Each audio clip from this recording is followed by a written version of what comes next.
And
hello, and welcome in to the Ben Bosscher Show without Ben Bosscher. It's Kyle Sandel here, swapping seats today.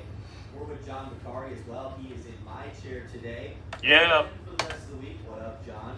What up? Excited for today's show. Excited to have John with me as well. Got a jam-packed show for you today on this Tuesday with a fun Tigers game last night. We've got Big Win Wednesday tomorrow. We will bring you some Loons tickets for tomorrow's show on Big Win Wednesday, where Brad will be here instead of John. A lot of stuff to get to today, though. Going to talk Tigers, of course. We're going to do a little bit of Michigan, both basketball and football talk. This is a topic that I've been wanting to do ever since Mike Boynton Jr. was announced as the interim head coach and then turned into the real head coach for Michigan basketball. And it feels like with the Warren Manual stuff going on, a solid time to talk about that. What else is there to talk about with Warren Manual other than, oh, he's leaving at the end of the year? Great. Tigers, though, we're going to talk about them, and we got a Tuesday tower for you. Very fun show planned, and a very fun Tigers game last night. They win game one with the Chicago Cubs, 8-6. It goes to extra innings, and very early on in this game, like the second or third inning, Jason Benetti and Dan Petrie, both on the broadcast last night, were mentioning how every game lately has felt like a game 7 of a playoff series for the Tigers. Like, that's how much importance is going into every game as far as trying to weasel your way back up the wild card standings, get back into a potential spot to win the division as well. Last night felt like a game 7 straight up between the Cubs and Tigers. It was delayed a half an hour. You got the huge first inning. Riley Green, Dylan Dingler both go deep. Come back. It was a really windy day at Wrigley Field, so the ball was flying. There was going to be homers hit. Classic Tigers. They blow the game. Kyle Finnegan gives up a 2-run shot to tie it up, and then Kenley Jansen somehow getting out of that jam in the bottom of the ninth inning. 3-0 count to Alex Bregman with the bases loaded. Somehow gets out of it, strikes him out. Tigers win it in extras. A crazy game, and I think the most notable part was the fact that Gleyber Torres returned to the lineup for the Tigers. Now 24-20 with him this season in his 44 games played this year. Him being a part of this lineup avoids some of the just gross bottom part of the lineup that has been for quite some time for Detroit. Zach McKinstry's, James Outman's. That's who I want to talk about right now as well. We get the news that Javi Baez is starting a rehab with Lakeland, and so you have Gleyber Torres now back. You have Javi Baez returning. The Tigers are getting healthy, and they're getting to a point where they're almost the most healthy they've been all year. Casey Mize, we don't know what his situation is going to be as far as if he's going to hit the IL for a third time or not. He was throwing in the outfield yesterday, so it sounds like he should be fine. Harry Carpenter leaves the game last night. He's been terrible today, so it's like not that big of a deal.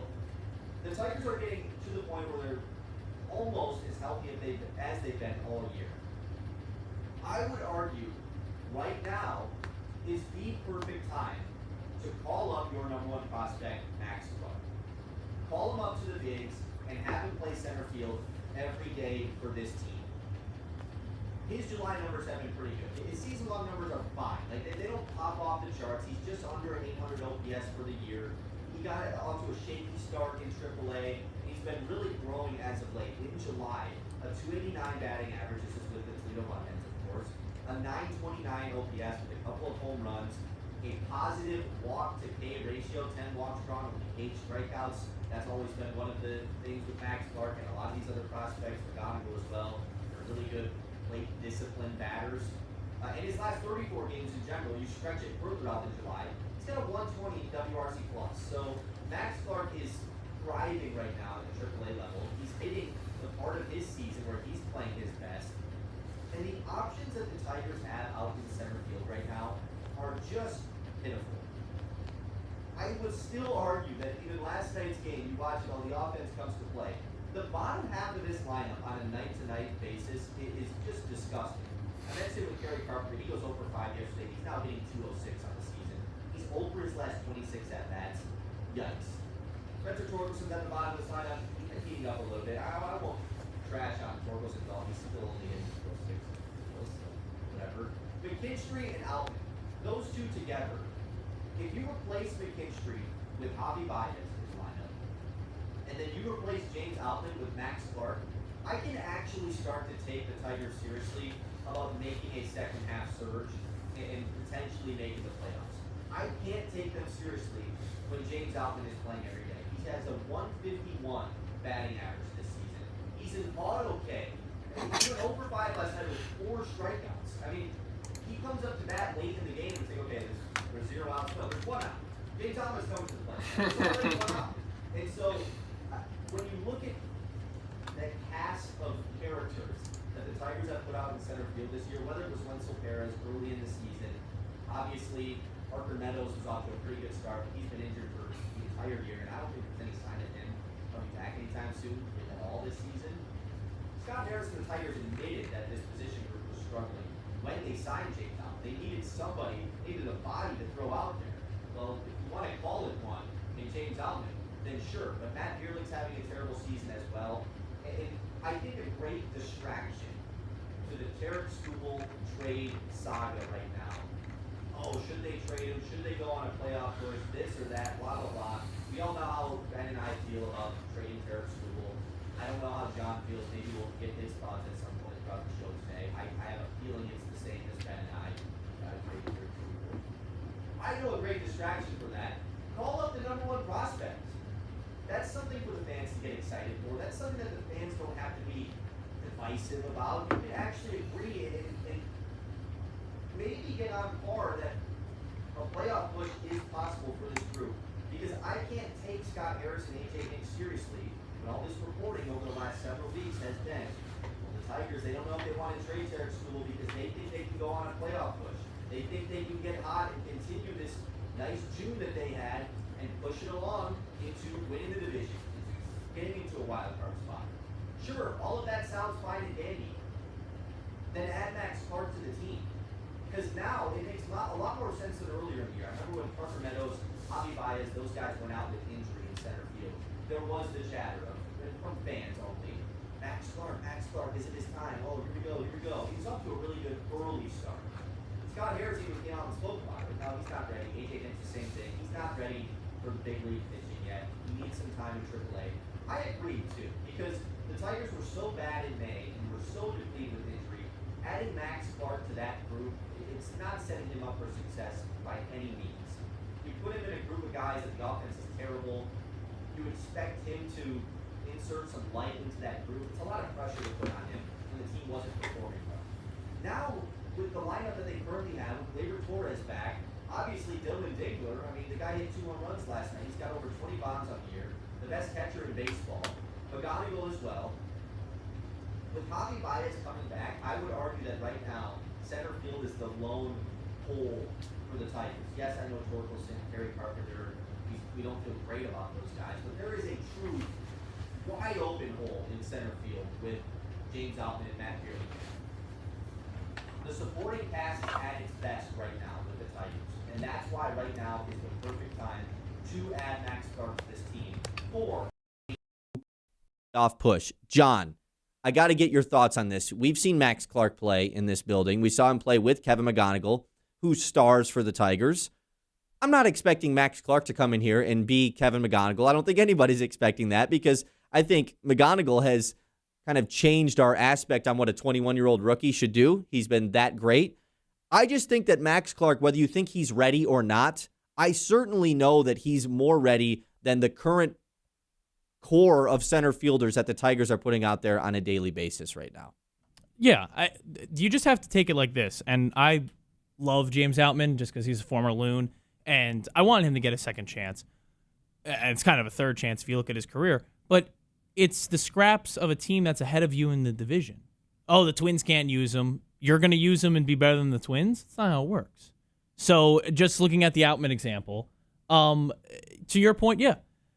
And you say, like, I would put aside this, though, because you said, the reasoning, distract from Scooble. You have to put the team out there that you think has the best chance of winning. Right. And Clark is not a, desperation ploy. The Tigers aren't like other organizations that have to just, straight shot prospects who have any signs of good performances in the minor leagues. He is through an 83-game sample playing like he could be in the majors because you know the ceiling and you know what he's done in a full season where he's been healthy in Toledo. And regardless if he has the McGonigal start, and I don't think he will because I don't think he's as talented as a player. And we're not expecting that either.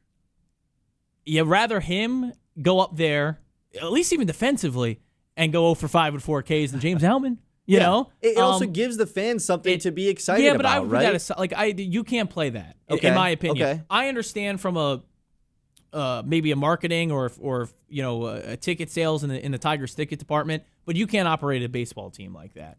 You have to believe, if you're Scott Harris, that Outman right now, because he's 29, he's been part of a playoff pedigree. It's a guy who he didn't win a World Series with the Dodgers, but he played in postseason games with LA. If you feel that that's better than an unknown rookie, then okay. But you see the returns. How could you believe that, though? Well, the only thing they could string to is that Outman didn't even hit a home run in like 40 games in Minnesota. He at least has 3. But 34 Ks in 28 games, 151 average. It's just hard to believe that Clark wouldn't give you that, which isn't great, but you rather Clark give you that than Outman, who you took a flyer on because Minnesota didn't want him. So, yeah, but my reasoning would be just because he's ready for the show and his numbers have proven that, and you put aside, all right, what the fans feel, because nothing is going to make up for not signing Scooble. Like, this is something we talked about in the offseason. We did shows in the offseason where I said, you're going to have to trade him. And at the time, you and Ben kind of in between about it, and you've come to the forefront with being like, okay. There was also expectation going into the season for the Tigers, and I think that played into it a little bit. That expectation has dipped, of course. Yes. But, like, the fact of the matter is, this trade has been, doom and gloom for Tigers fans for like a year plus now. I don't know if there's a move out there that's going to take out the full sting of it. You just got to go forward and play great baseball. The only way that you're going to forget it is if the Tigers are better without him, which you have to figure it out offensively, because you guys always talk about, too, the value of Skubal. No matter who's on the mound, and tonight will be Valdez, but if you can't score for him, it doesn't matter. Yeah. And right now, the current lineup that is put out there consistently can't score for them. Obviously, you have games like last night where, the offense shows up, Riley Green, Dingler, 3 home runs between the two of those guys. Spencer Torkelson came up clutch again, which we've always talked about how he's not, clutch at all. He's got over 1,000 OPS at runners in scoring position this year. Interesting from Spencer Torkelson. But I just think that for all the points that John laid out, and strictly, he's the best option right now. Max Clark is the best option. We expected him to be up in 2026. What's the point in waiting till September call-ups? What's the point in waiting until post-trade deadline when we figure out if Tarek Skubal got dealt or not? Do it now. I don't understand why you can't do it now. I will say that the benefit, and I keep trying to put this into your guys' heads, even Brad, when we talk about it, and I know you don't want to hear it, and Tigers fans don't want to hear it, you play in the American League Central. So you could be mid for a long time. Like we talked about today, we looked at the standings. The Red Sox, you can, though. The Red Sox have won 14 games in a row, and you, as a Detroit Tiger fan, have the same chance to win the division that the Boston Red Sox do, and they are the hottest team in baseball. They had to go on this hot streak just to get in the picture of the division. The wild card's a different story. Just to get in the picture because of how good Tampa and New York had been throughout. The Tigers win 14 in a row. They could even just be in first in the division by that time because everyone ahead of them is mid. I mean, that's winning 14 in a row. Though. Okay, but the Red Sox just did, Kyle, and we're not going to say that that's just going to happen. No, but they just did, and they're the longest in third. Streak for the Red Sox since Ted Williams was around. I get it. This is unbelievable, and that's great. And they're in third place. It doesn't matter. They're in third place in their own division. You're in fourth right now, 6.5 games back, with teams that have no conviction ahead of you. The Guardians that are calling up prospects to just try and find something. Travis Bazzana was one of their all-stars. The guy wasn't in the league to start the season. He's one of their all-stars. And the Chicago White Sox had little expectations. They got this great signing of Murakami, which was awesome. But he has had to be one of the best players in baseball this year for this team to be that good, which may be a mirage. We'll see in the second half. I don't think so. I think he's a stud. But that's the reason you're not first in your division, as bad as you have been. Yeah. And those teams are still mid. The White Sox are 53-48. They're not good. But here's my thing, though. Yeah. Me and Ben talked about this yesterday. Because I would have agreed with you a month ago, probably. This division, it's you. I don't trust the White Sox. The Guardians, they're going to go 500. That's just what they do every year. I don't know how much longer we can say the White Sox are going to fall off. They've been in this 4 to 7 games above 500 stretch for 3 months at this point. It does reach a point where we can't just bank on them falling off. Obviously, it could happen. I'm not ruling it out. Same thing with Cleveland as well. We know Cleveland's going to win 85 games. They do it every year. So can the Tigers get back to that point? They're going to have a chance to do it, but even when they go on this hot streak, even when they win these games, they're still 6.5 games out from the division. The same spot they were in 3 weeks ago. Mm-hmm. They're still 4.5 games out of the wild card. The same spot they were in 2 weeks ago. It's an interesting spot. Obviously, I think the Tigers team is playing better right now than they were at that point. Gleyber Torres being back is the main part of that, why you feel good about it. And I think feeling even better about it would be adding Max Clark to this team. 989-837-6125. Let me know, would you think that right now is the best time for Max Clark to be added to this team? Do you want the Tigers to wait? Do you care about his development? Do you think he's not ready? I'm seeing some people say Javi Baez should just play center field once he returns, and that could be the option. There's potential there. I'm not disagreeing with you on that. So let me know, 989-837-6125. You can also let us know in our YouTube chat as well. It's Kyle Sandel and John Vicari today on the Ben Bosscher Show. Without Ben Bosscher, he won't be here the rest of the week. So we get to do whatever we want, I guess, John, which that's pretty fun. You know it. The Ben Bosscher No Pistons show, from your boy, I'll tell you that much. We'll save the Piston stuff for tomorrow. I got a fun quiz for John later, by the way, because it's always fun to quiz both John and Brad on their sports knowledge, their ballage, you could say. The Ben Bosscher Show is brought to you by Bresky Siding and Building Repair. Protect your home with Bresky Siding and Building Repair. The experts who do the job right the first time. Leaky roof or storm damage, siding looking a little tired, Bresky has you covered. Locally owned, trusted, and dedicated to keeping Midland area homes safe and looking sharp. Quality materials, skilled craftsmanship, and service that puts your family first. Call Bresky Siding and Building Repair today and keep your home strong for years to come. The 9 o'clock hour, though, is brought to you by Iron Stack Technology. They help businesses solve real technology problems securely, efficiently, and without the headaches. When your IT is working the way it should, everything else gets easier. Iron Stack Technology, solution-driven, mission-focused. You can find them online at ironstacktechnology.com. The Ben Bosscher Show, built by Bresky Siding and Building Repair.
Max Clark, is it time for him to be in the bigs? Time for him to be with the Tigers? We asked the people, 989-837-6125. I would argue right now is the best time for him to be called up, but I don't think everybody is necessarily agreeing. Greg chiming in saying, normally I would say no, so Greg actually is going to flip this and agree with me, but we need to quit giving away at-bats with Outman in center field. So it is time, go Tigers.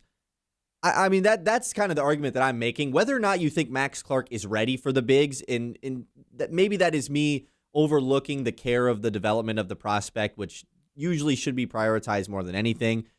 I just know that it's going to be better than Outman, and I know that it's going to be better than Vierling. And everything that the Tigers have said over the last several weeks, whether it's Harris, Hinch, the players themselves, they all are for this playoff push, this continuing to surge in the second half and try to make a run for it.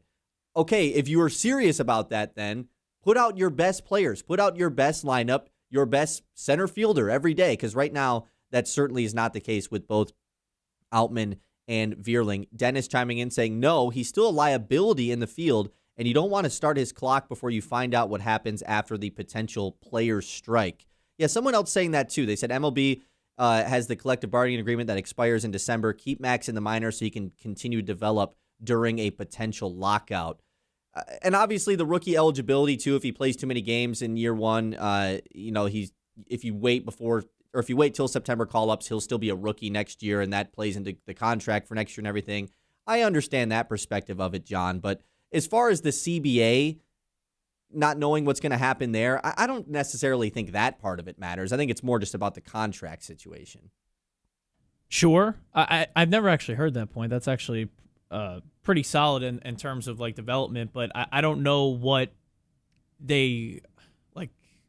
What other steps do you want him to take? Like right now, he's OPSing just under 800. He's a 265 hitter in Toledo. Let's see. Yeah. He's over a large. He's played 83 games. He's Yeah. mostly an everyday player out there. Like I don't know what. Again, maybe fielding wise, because there was those gaffes in spring training. But I think that's really the only thing that people are still. But yeah, I mean, but to go under the thought that all right, he's not going to do it privately. Like we're in a different age too, where, and that's what we'll. I mean, hopefully we just avoid a strike in total. But it's not like these guys are just going to. Oh, all right, stay at home and I'm going to work and work construction because it's a lockout. Like we're not in that era, right? They're going to be training. They're going to be. Obviously, there's going to be rules and whatever, but also, who enforces those? Like, this is a separate aside, and we'll get back to Clark. But like, you're thinking that the Players Association is going to give up leverage, or that MLB is going to strike down on guys if they're working out during the offseason together? Who's going to enforce that? No, they're going to be too busy with other things on their hands. He's going to be in the cages. He's just not going to get real game stuff, which I can understand to a degree. But that's going to be everybody in the majors. And if you think, all right, Clark in AAA, just getting those everyday reps is going to just put him ahead of the jump, okay, for maybe like a week and a half, and then the guys get spring training in them the next year, and they're like, I don't know how much of an advantage that's going to have that he's playing and we also don't facing know. AAA pitching. Like we also don't know if there's going to be a lockout. Like if trying to assume anything that's going to happen, I think is just foolish because no one knows what's going to happen. So I understand the point of the rookie eligibility. Night Owl in our YouTube chat says the same thing. If they wait until September 1st, Clark will retain his rookie eligibility for next year. I want to promote him now, but Harris probably wants the comp pick if Clark wins Rookie of the Year next year. I mean, we're thinking about next year, though. This is the point that I'm trying to make. Scott Harris and the rest of this regime have been adamant that, they want to go for it in the second half. They want to go for it. If you want to go for it, then Max Clark's your best option out in center field. And I just think that there's so many different factors that play into that. But the simplest one is that he's the best center fielder in the org currently from a hitting standpoint. And, I mean, Outman's a good center fielder defensively. Sure, that's fine. Javi Baez coming back and playing center field is interesting. Not saying that, like, he can't play center field. We all know how great he was out there in center field when he did play there last year. And he got moved back there right before getting injured this season once Parker Meadows went out. I just think that Kevin McGonigal is not a long-term shortstop, and so the more that you can play him at third, the better. Now, a guy like Hao-Yu Lee has earned his spot in the lineup right now, and so then it gets a little confusing because you have Hao-Yu Lee and Colt Keith. Gleyber Torres is now back, so trying to wiggle all of those guys in the lineup, it probably does make sense to play Javi in center for now so that you can allow Keith or Lee to play third with Gleyber Torres playing second. But at the end of the day, I just don't think it hurts. I don't think it hurts to bring up Max Clark right now. It only elevates this team from an offensive standpoint, from a juice standpoint. We know that the classic word with Max Clark, he's got aura. That obviously is going to help things, right? I don't think that's going to hurt things. So he's been one of the more polarizing prospects that has come through the Tigers organization in a while just because of his popularity, not even from he was picked high and this and that, just from his popularity standpoint, his social media activity, everybody has an opinion on Max Clark, it feels like. My opinion is that he should be in the bigs. So we'll continue to talk about Max Clark throughout today's show. 989-837-6125. You can chime in there on our YouTube chat as well and on Facebook. This is the Ben Bosscher Show.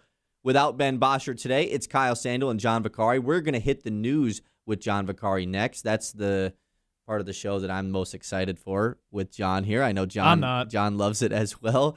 Nothing pairs better with game day than an ice-cold Yingling. Whether you're locked in for kickoff, tip-off, or the final inning, it's got that crisp, smooth taste that just hits right. Kind of like your team when they're firing on all cylinders, just like the Tigers early last night against the Cubs. It's one of those simple game day staples. You've got your crew, the TV's up loud, and something cold in your hand. You're all set. Another round of Yingling, and now it really feels like game day. The Ben Bosscher Show, built by Bresky Siding and Building Repair on 100.9 The Mid. If you're home or cottage,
Bosscher Show, built by Bresky Siding and Building Repair on 100.9 The Mid.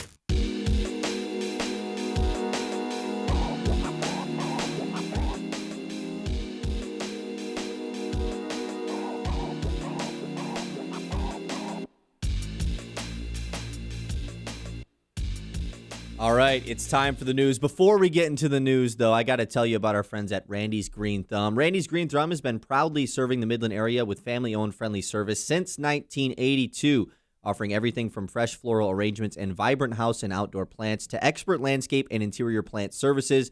They also design, maintain, and install beautiful gardens, ponds, trees, and shrubs, helping both homes and businesses thrive with greenery that lasts. Visit Randy's Green Thumb at Poseyville Road and bring brilliant color, life, and inspiration to your space this season. Here we go, John. It's time for the Mitt Morning Catch. The Mitt's Morning Catch. I will say, as much as I don't enjoy this segment in terms of getting into it, it's better than being at the morning meeting across the hall right now. Yeah. Welcome into the Mitt Morning Catch. Hell yeah. Oh, give me a hell yeah. Let's go. Hey, I feel like I teed you up pretty well there, right? Like, yeah. I threw you a little alley-oop. No, yeah. And also, too, Some Chris Paul type. I just kind of like cheated because usually I try and get you like on the main cam, and then I just was like, I'm going to keep it simple with the movements. No one ever noticed. Well, people did. They're like, wow, the quality's already down here. But, they noticed that when I started talking. All right, community calendar. It's presented by Bresky Siding and Building Repair. It's weird to say that in a real voice. I like to say it. Bresky Siding and Building Repair. Yeah, exactly. But yeah, the Loons, they're going to Lansing, so that's where I'm going to be post-show. I'm going to have to drive to the state capitol and check out those lug nuts. The Loons have 6 losses. The lug nuts have 7 wins in the second half of the season, so you could see the disparity 7 there. 7 wins? Yeah, no, they're firing on all cylinders. So that'll be a fun series. I'll be there tonight and tomorrow, and then Kyle is calling the series Thursday through Sunday. Yeah. So a lot of Kyle. And it's a busy week at the Mitt. It is. It is. It's gonna be fun. Yeah, with no show on Thursday, Friday this week as far as this show goes, the Ben Bosscher show. Ben's out of town. John's out of town. I will be in Lansing for John. Lot going on. Yeah. So we're just doing shows today and tomorrow. Thursday, Friday we'll be off, and then we'll be full bore trade deadline stuff starting Monday next week. Yeah. We'll start with some baseball. You mentioned on the broadcast that they were talking about the Game 7 feel. That's what AJ Hinch said before yesterday's game. He said, maybe that's why they were talking about it. Yeah, he said, we've been playing Game 7 since May, and I would say to that, really? Because you've lost a lot. I thought you've when been you better lose than Game not, 7, but your yeah. season was over. Yeah. Like, wait, what? We know what's ahead. We know what the conversation around our team is. Tarek is in the news every single day because someone has a dream trade to make up, yet we have a game to win that night. So trying to get the distractions out. I mean, you got to find ways through the season to kind of keep your ball club engaged and locked, and not from a individual perspective, but sometimes from a team. The fact that hey, it's 162, it's not the be all end all, but you put yourself in a hole early, and you have the outside distractions. Hinch, who's been around a lot of major league clubhouses. Hey, you could twist this narrative to your guys that like this is how it feels in the postseason. We're not there yet, but this is pretty close. Where you're in the news every day. Everyone's asking about something concerning your starting pitcher, and MLB talks, center around the Detroit Tigers more than anything else with the deadline looming. Of course. But you got to block that out and win.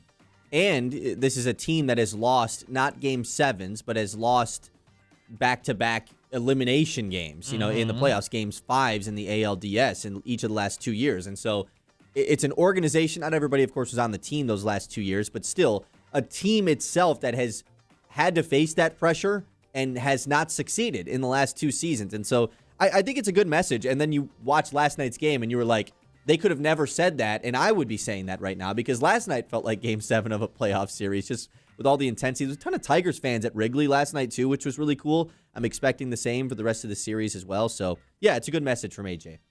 And that's what he had. And then they won 8-6 in extras, as we mentioned. There was a lot of I would say extracurricular activities around baseball yesterday, and 2 of them, Kyle, concerning former Loons. Both Loons from the 2016 squad out in Seattle and Cincinnati with the Mariners leading 7-0. Ground ball up the middle. Edwin Arroyo, who was a former Dayton Dragon, by the way, tries to move to his right and fields, but umpire Bill Miller got in his way. Oh, I saw this. Caleb Ferguson, who was a loon, was on the mound. He was not happy. Yeah, no. I'll clean it up, and John Boy posted what the translation is here, but it was bleeping, fat, bleep. Get out of the way, fat MF. So he was not happy with that ground ball. Cincinnati had a tough time. Seattle took that one yesterday. So, all right, Ferguson, was he the biggest kind of guy that's emotionally, into every game and kind of rambunctious at times on that 2016 Loon squad? No. There's also a guy named Dennis Santana. Dennis Santana last night was able to get Jose Caballero, the New York Yankees, to ground into a double play to end the 8th inning. Yankees were leading 8-5. They go on to win the game. But Santana would put up a 2, as I just got 2 outs on you. And Caballero didn't see this. Caballero didn't like that. And it led to benches clearing. Santana had to be restrained a couple of times, most notably by his catcher, and he was not happy. Santana also blew Caballero a kiss, and the whole time was trying to fight him. So Dennis Santana, 2016 Loon, he's representing us, making us proud. Man, both of the Loons pitchers, I'm on both of their sides. Both of them. Really? Both of them are right in each of these scenarios. Ferguson. So, yeah. Poor Bill Miller, by the way. He tried to get out of the way of that ball. I will say, tough spot. What's he supposed to do? I mean, the ball gets hit at him. Like, what's supposed to happen? And then for the pitcher to say what he said, ugh. Yeah, that's frustrating. Hey, but that's what it is sometimes. The heat of the moment, the heat of the game. The best news story that you guys follow day in, day out, you, Brad, and Ben, when I say you guys, and I'm sure some in our YouTube audience too, where's LeBron James going? Yeah. Well, the latest update, Rich Paul, LeBron's on no rush. Oh. Okay. He's not rushing. The teams have done what they had to do, but we're not going to be rushed. You know who's in a rush? It's his choice to make, and when he makes a choice, he'll make it. The NBA's in a rush because they are waiting to put out their schedule for this season. They can't put out the primetime schedule, the Christmas schedule, just the full schedules in general. They can't build them yet because where the hell is LeBron going to be? LeBron obviously has to be on primetime and on Christmas and all of this. Sure. They know the teams that it's down to. It sounds like it's going to be between the 3 East teams. I think Golden State has not been ruled out, but they've become the 4th place team at this point. Shams was reporting that yesterday. Yeah. Cavs, Heat, Sixers are the 3 teams, and then with Golden State kind of in 4th place there. Where do you want LeBron to go, John? The Knicks, of course. He was going to go to the Knicks if they didn't win, you remember hearing about that? Yeah, of course. Yeah. Dude, he with the Knicks, never going to happen. Do you know what the Knicks did the first time with him when he left Cleveland to go to Miami? They got the actors from The Sopranos, James Gandolfini and Edie Falco, to create like a deleted scene and just to cater to him. And he's like, nah, I'm good. I'm going to go to Miami. He was all good. So, yeah. No, he was all set. He turned it down. He turned that down. He turned down MSG. He did turn it down, yeah. All right, last thing before we go with this mid-morning catch. Special congratulations to our good friend at WNEM, TV sports anchor Mark Pearson and his wife Kelly. They just welcomed a new baby girl, Jensen Juliet. I'm going to call her Double J. And this is my prediction, Kyle. Double J instead of JJ? Double J sounds awesome. Double J. Double Got J. it. Okay. This is my prediction. I'll have to do the math real quick. Your prediction, okay. I will say that she will be a 2044 Scholar Athlete of the Month. That's my prediction. Yes, thanks to Fisher Companies. There you go. Oh, pretty good. Shout out to Mark Pearson, a good friend of the show and of the Mitt. I saw that on Facebook. So, yeah, that was very cool. Yeah. All right, that's the mid-morning catch. It is. Good job, John. That was not bad. Maybe round 2 will be a little bit worse, I think, probably, because that was kind of smooth. It's going to be worse. I'm going to try and add some, screen elements and some, God. not audio, but a couple screen elements. So we'll see how that goes. A couple screen elements. A couple of different things, like putting in a picture, putting in a couple of other graphics. We'll see how that goes. Okay, whatever that means.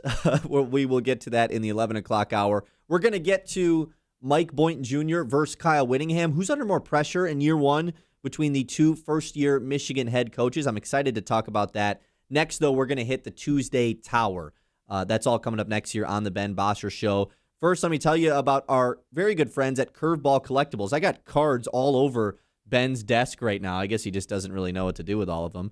Calling all collectors, sports fans, and hobby enthusiasts, Curveball Collectibles is your one-stop shop for everything in the trading card world. Whether you're buying, selling, or trading, Curveball has the latest sealed hobby boxes, raw and graded cards, and autographed sports memorabilia from top brands like Fanatics and Topps. Stop in and experience the excitement of an in-store card show atmosphere where the hobby community comes together only at Curveball Collectibles. We got this really cool Prince Fielder card. I don't know if you saw this one, John. Signed I did not. auto Prince Fielder. It was like a really Wow. good pull that Ben had last week during Big Win Wednesday, thanks to Garber Chevrolet. Yeah, really cool. It's a 10 of 10 Prince Fielder signed card. And a Tigers jersey Prince Fielder too. So that was pretty sweet. Curveball Collectibles, go check them out if you're into the card game or you want to get into the card game too, because Ben and I don't know much about it, and we've been learning over the last couple of weeks with our friends at Curveball Collectibles. Tuesday Tower, it's coming up next here on The Mitt. The Ben Bosscher Show, built by Bresky Siding and Building Repair on 100.9 The Mitt.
It's all 4 sports. Ben and I did a topic like this last week saying who's the most likely next All-Star in Detroit, but that was mainly just crowning a king, and it was the most upcoming season.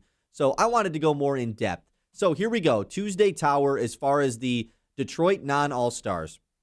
At the very top, this is also on our social media pages as well if you want to go check the visual aspect of that. At the very top, the king of the tower, it's Troy Melton. He is the potential future ace of the Tigers. Ben and I are in alignment that, hey, Jackson Jobe, I'm excited for Jobe and everything to come back from injury. Troy Melton's doing it right now at the big league level, and he's been tremendous all season long. He was great in a hybrid role last year. But if you're the potential ace of a team that has a pretty good rotation already, that guy is the best non-all-star in the city and for sure will be one at some point. I still think Troy Melton, from not on this show and not in this state, but from a national perspective, is for sure one of the most underrated players across all of baseball. So Melton is at the top. The next category is the freaks category. That's what I decided to give these two the title of, because these guys are athletic freaks. Whoa! It's Asar Thompson. Yeah, whoa, pause. Asar Thompson and Jamison Williams fall into the second tier right below Troy Melton. I felt like Asar Thompson absolutely was going to be in this. I'll talk about some of the other guys that are below them next, but Asar Thompson, what he did in the playoffs last year solidified him as one of the best non-all-stars in Detroit. I think there's an argument for him to be first. I would still, of course, give it to Melton, as I did, but Asar Thompson is the best human defender in the NBA. That's kind of what me and Ben have crowned him as. Wembanyama's an alien. He's not really from planet Earth. So Asar Thompson is the best perimeter defender. He's the best real-life human being defender on the planet. That's what gives him this spot. And then Jamison Williams is a top 5 wide receiver 2 in football. If not a top 5, he's right outside of it. You can make the argument that if he was wide receiver 1 on a couple different teams, he could be the next emerging young wide receiver in football. He made the honorable mentions list of the coaches, executives, and scouts' top 10 wide receivers. No spoilers, John, for later when we quiz him on the top 10 quarterbacks list. So Asar Thompson, Jamison Williams, they're in that second tier. The third tier, the 3 players there that round out the top 6, is the wings in them category, which is both of the young players on the Red Wings. They're at the point now where how can we still call them young anymore? Lucas Raymond and Mo Sider both here. Felt like they had to be thrown together. I thought about maybe throwing Mo Sider in the freaks category and then having Jamison Williams down, but I can never decide. It seems like Wings fans can never really decide between Raymond and Sider which one is more promising, which one you feel like is the more future of the Red Wings. Nonetheless, they're the only 2 Red Wings on the tower here. They are in the group with Kiter Montero. I've got Kiter Montero. You think that's Lucas Raymond? Is that not Raymond? Patrick Kane. I picked the wrong picture? Yeah. Keep going. Hey, I just want to make sure. Yeah, that's my bad. That is Mo Sider, yeah, though. that's for sure Patrick Kane, yeah. It's okay. Yeah, okay, anyways. Sorry, buddy. Anyways, Kiter Montero fits into the group with the Wings. Lucas Raymond, that's supposed to be with Mo Sider. And Kiter Montero. Montero, I initially had in the solid role players tier. I had him on the 4th category. And Montero, I think just the hybrid role that he has been thrown into this year, he's basically been like a super reliever now for the Tigers. That's why I threw him in that 3rd tier, just because he is a future part of this rotation, no doubt, of the Tigers. And coming into the season, I did not expect that. And now that he has been tasked, hey, we don't have any good relievers, figure it out, Kiter Montero. And he has. And so that's why I put him in the 3rd tier. The player that I dropped was Kerry Carpenter. I put Kerry Carpenter in the 4th tier. He's here with Aleem McNeil, Colt Keith, and John Collins, the new addition of the Detroit Pistons. So Kerry Carpenter, I wanted to have him in the 3rd tier because of the playoff moments that he has. He has 2 huge playoff moments for the Tigers. Of course, the home run off of Emmanuel Clase against the Guardians 2 years ago. They didn't end up winning the series, but they were down 2-1. It extended it to a Game 5, a huge moment. And then in Game 5 against the Seattle Mariners last year, hits the 2-run home run to give the Tigers the 2-1 advantage that they held for nearly the entire game. Before losing it at the end, they go to 15 innings, they lose. So both of the moments for Carpenter came in losses. So I guess they're not that big, but he's come up clutch in 2 elimination games in back-to-back playoffs. That's why he's still on this list. He's been bad this year. He's 0 for his last 26 at-bats. He's almost a below the Mendoza line average hitter right now, which is not the Kerry Carpenter that we've known on this Tigers team. So that's why I dropped him. Colt Keith just doesn't play every day, man. I wanted to put him higher, but he's just in the solid role players tier. Aleem McNeil's the lone other Lion that it fits on this list. I don't know if he's ever going to make in a Pro Bowl. The Pro Bowls are dumb anyway, so it's kind of hard to find the non-Pro Bowlers for the Lions anyways. And then John Collins is the other Piston that I threw on here. He's been close. He averaged a 20-point double-double at one point in his career, averaged 19 points per game 2 years ago.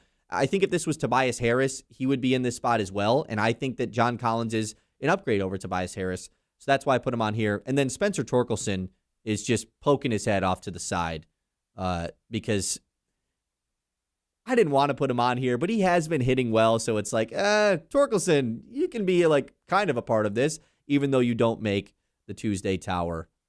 John, your reactions? Yeah, quick thoughts. I'd put Torque over Carpenter any day, all right? Like a guy who could play every day and not, oh, he's a liability when it's not, a right-hander. Like, okay.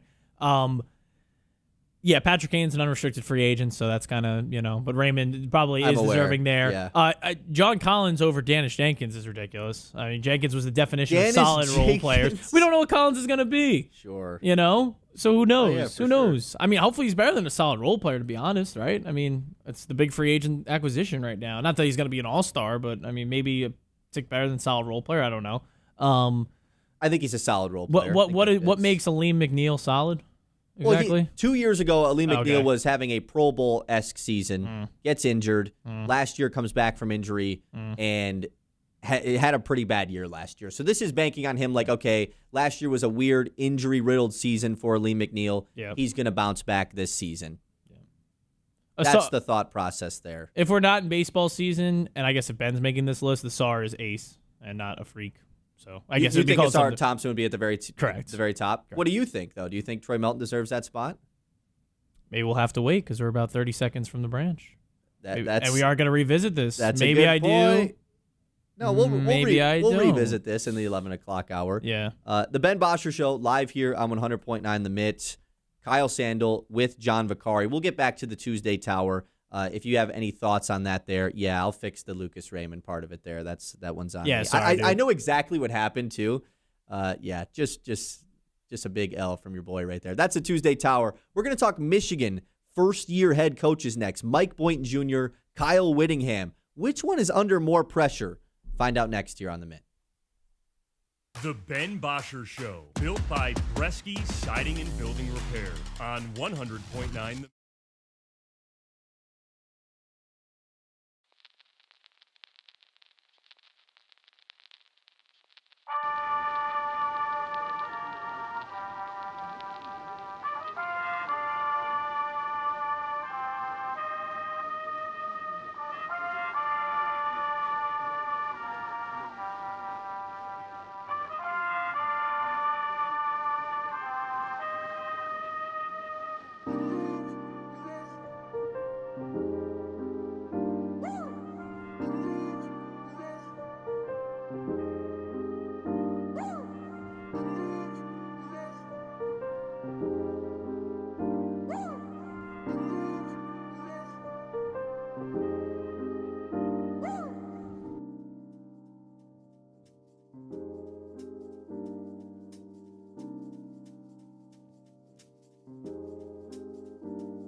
10 o'clock hour on the Ben Bosscher Show. We're live on 100.9 The Mitt. We're also on YouTube and Facebook.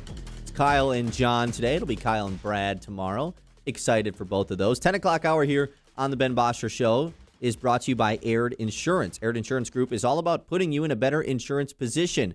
Whether it's your home, auto, life, or business coverage, they make sure your protection actually fits your life. If you're looking for a team that takes the guesswork out of insurance, this is it. Be sure to go follow Aired Insurance Group on social media and stay connected and see how they're helping people every day. Okay, so Warde Manuel yesterday announces, or University of Michigan announces their statement that Warde Manuel will be resigning and ending his time in the athletic department of the Wolverines at the end of the calendar year. Great. Yeah, it's going to take 5 whole months to hire somebody new, huh? Good for him. He gets to see all the football season. There's not much of a take to have after this. We've gone over all of the Warde Manuel stuff. His time is coming to an end. This happens. Athletic directors don't really hang around for a crazy long time. He's been there for a decade, and there's been 1,000 different scandals that have happened in that university athletic department specifically since he's been there. Felt like a good time for a breakup, despite winning national championships, which, of course, is more important than morals and all of that kind of stuff. Yeah. So the way to spin it, and this is the part that I want to talk about the most, is there are 2 new head coaches in both basketball and football, men's basketball that is, and football at the University of Michigan. And I've been thinking Warde Manuel, technically hired both of these guys. Now, Mike Boynton Jr. was an interim head coach, was on Dusty May's staff last year, gets the elevation, and then removes the interim tag. It's a 2-year deal to be the head coach of the reigning champion Wolverines. Which coach is under more pressure coming into this season? Now, I asked that question, and everybody is going to immediately think, well, duh, it's Kyle Whittingham. It's Michigan football. Basketball team just won a championship. Like, what are we talking about? It's obviously Kyle Whittingham. I actually don't think it is, and that's why I wanted to do this topic, because I think I'm going to be in the minority.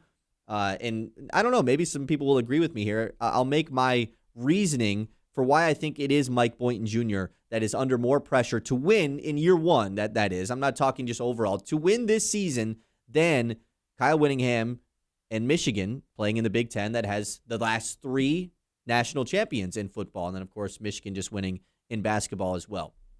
Football team is always under more pressure than basketball anyways, specifically at Michigan, at this school. They did win a national championship a couple years ago, if we still want to count it as one for them. But I don't think for this team, the coach is the one that is under the pressure. Bryce Underwood is the one that faces the most pressure for Michigan. It is not Kyle Whittingham. Let's take a look at both of the previous regimes that these coaches are taking over for, because they couldn't be more opposite between Whittingham and Mike Boynton Jr. First off, on the basketball side, Mike Boynton was a coach at Oklahoma State for quite some years, joins Dusty May's staff at Michigan. He is taking over potentially the best hire in is this a better hire than Jim Harbaugh was to coach Michigan? Dusty May won a title in 2 years at Michigan and then is out the door. There was a thought process that, man, Dusty May at Michigan has the chance to become one of the greatest college basketball coaches of the 21st century, we've seen in the last 50 years. He's going to build a dynasty here at Michigan basketball-wise. And then, boom, it's gone. Just like that. 2 years out the door. Congrats on being a dynasty for a year, Michigan, because Dusty May's gone and off to the NBA. It was an amazing hire from Warde Manuel. It was the one thing that he could still hold on to make the argument, hey, I shouldn't be let go. It's not time for a breakup. Dusty May was here, and then he leaves. Now you can't really hang on to that anymore.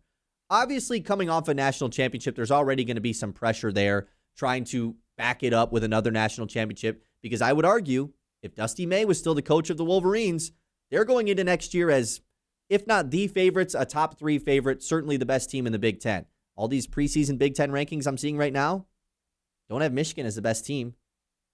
What, that's because the roster's different? The roster's the exact same. Dusty May is gone. It's a new head coach.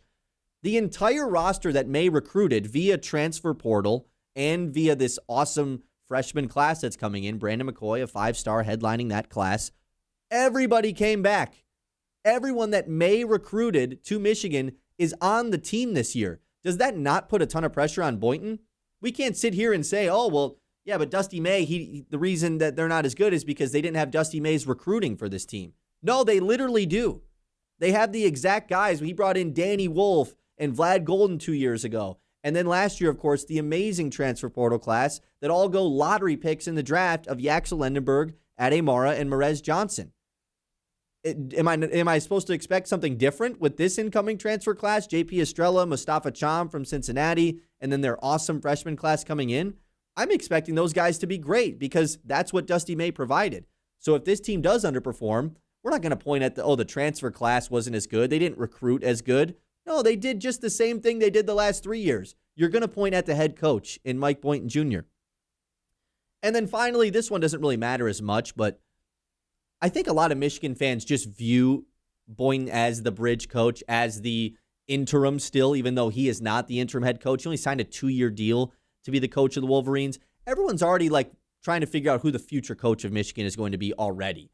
And so with that thought already being in the mind prior to the season even beginning, it's still July right now, that's already adding an element of pressure for Mike Boynton Jr. Flipping it to Kyle Whittingham, talking about the previous regimes they're taking over. Like I said, this could not be more opposite between the Dusty May regime and the Sharon Moore regime. He is taking over from a psychopath in Sharon Moore. It could not have ended worse. Whatever you want to think about with how stuff went down at other schools, this school, that school, blah, blah, blah, it could not have ended worse than it did with Sharon Moore at Michigan. Now, the way that it was handled, that's a different situation that you can talk about. So Kyle Whittingham's already stepping in as hey, at least we got a sane person. At least we have a normal person coaching our football team. Kyle Whittingham steps in the building and says, yeah, Bryce Underwood didn't even have a quarterbacks coach last year. Huh? Bryce Underwood, the $12 million freshman 5-star QB, didn't have a coach? Didn't have a quarterbacks coach? What are we talking about? So Kyle Whittingham already steps in, and it's this is way better than what we had before.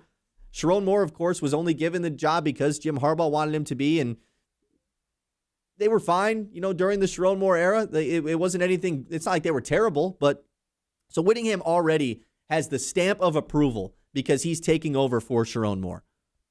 I think there should be some expectation of a grace period because of what happened with Moore and Michigan. Now, they didn't lose a ton of recruits or anything, so it's not like that excuse is there, but just the fact that, man, just last season, at the end of it, all of this stuff went down. Michigan's going to come in and be elite. No one's picking them to be elite this season. Basketball team, people are picking them to be elite.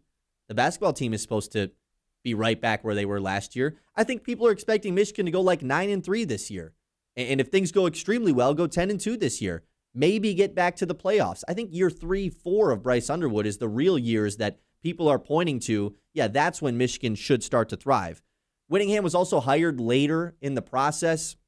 There was all the Kalen DeBoer talk, Jed Fish, all of these different guys. Whittingham kind of came out of left field. He was a later hire in the process. Whittingham's also at the end of his career. He is older in life. So if things don't go well, is there a lot of pressure on him for that? He was Utah's coach forever. He's beloved there. Never got him to a college football playoff. They were the epitome of being pretty good. Just couldn't get over that last hump. All the pressure's on Bryce Underwood. That's the main point I want to make here. Bryce Underwood is, I think, the most polarizing player in all of. We did that as a Detroit sports topic. I think if you threw in college football, college athletics in general, Bryce Underwood, number one most polarizing athlete in the state of Michigan, pros or college. And everybody has an opinion on, if he's a $12 million guy, he should play great. And then there's the people that are logically hey, he was a freshman last year and had Sharon Moore as his damn coach. Let's give him some time to figure it out. Nonetheless, there are conflicting opinions. And all of the pressure is on Bryce Underwood for the Michigan team this season. If they aren't very good, no one's going to be Kyle Whittingham screwed this up.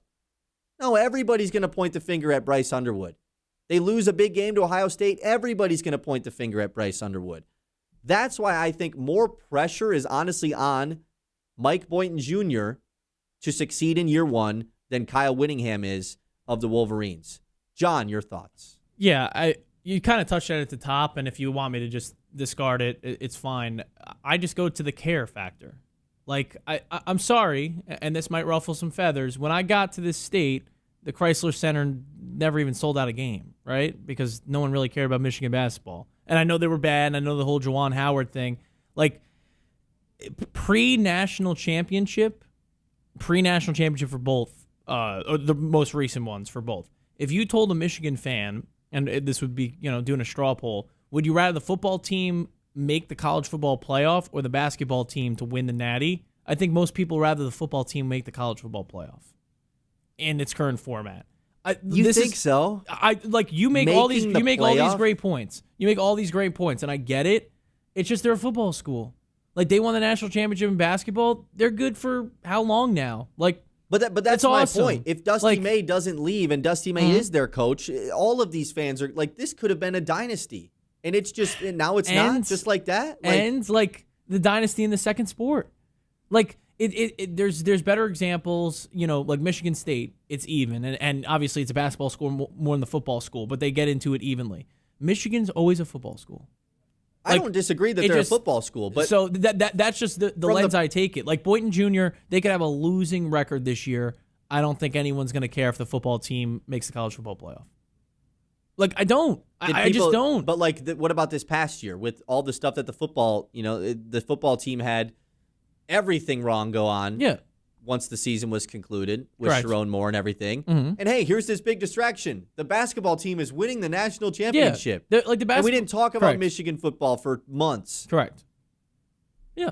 Like that's what it served as. I mean, it was the saving grace. Like if you're an alum of the school or a UofM supporter, the basketball team was the best thing that could happen to just draw the eye away from what became a national laughingstock of your head coach being, as you said, just an insane person. Job, yeah. But now you turn the page, and man, you got Underwood. Man, you got this coach that has great pedigree, given his best situation yet. This is going to be awesome. Let's see what could happen. And immediately, it's week 2, Oklahoma. Like, right? Like I just look at it like and it's what's coming up, but the care factor and the investment factor, you needed, and again, you got to ruffle some feathers, you needed to be the best team in college basketball for people to fill up the Chrysler Center. Not, Michigan's got a winning record. They're kind of hanging with Izzo and his boys. They need to be the best, most dominant. Wow, we haven't seen a team like this, because that was some of the talk between you and Ben. Yeah, team was really good. Comparing it in the regular season. Comparing it in the regular season, like what the last college basketball teams, like comparing it to past Duke teams. What will be their legacy, this and that. You needed that just to get interest. Right? Am I wrong? No, you're right. I just, again. I'm not making the take that, basketball is more important than football. Because, I mean, like you said, I hit that right out the top. The football team is always going to be more important. Correct. For most schools in general, that's just a general take. Football is typically going to be more important. Yeah. I still think some schools, even like in Indiana, now that they won in football, basketball but it's not. Is still just kind of... that's the thing. Is Indiana would be the inverse to what you're saying. That's what I'm saying. Yeah, that's what I'm trying to say. Indiana just won a football national championship, and they were so bad for so long. Oh, it's awesome. But, man, the people in that state really want the basketball team to be great. Once more. They really do. It's been a while. That's the one they hold to. That's the legacy. That's the history. The football almost got too good too quickly. It wasn't it was from the bottom of the barrel to natty to on the come up, Didn't have time to buy into the football program. No. It's just boom, they won.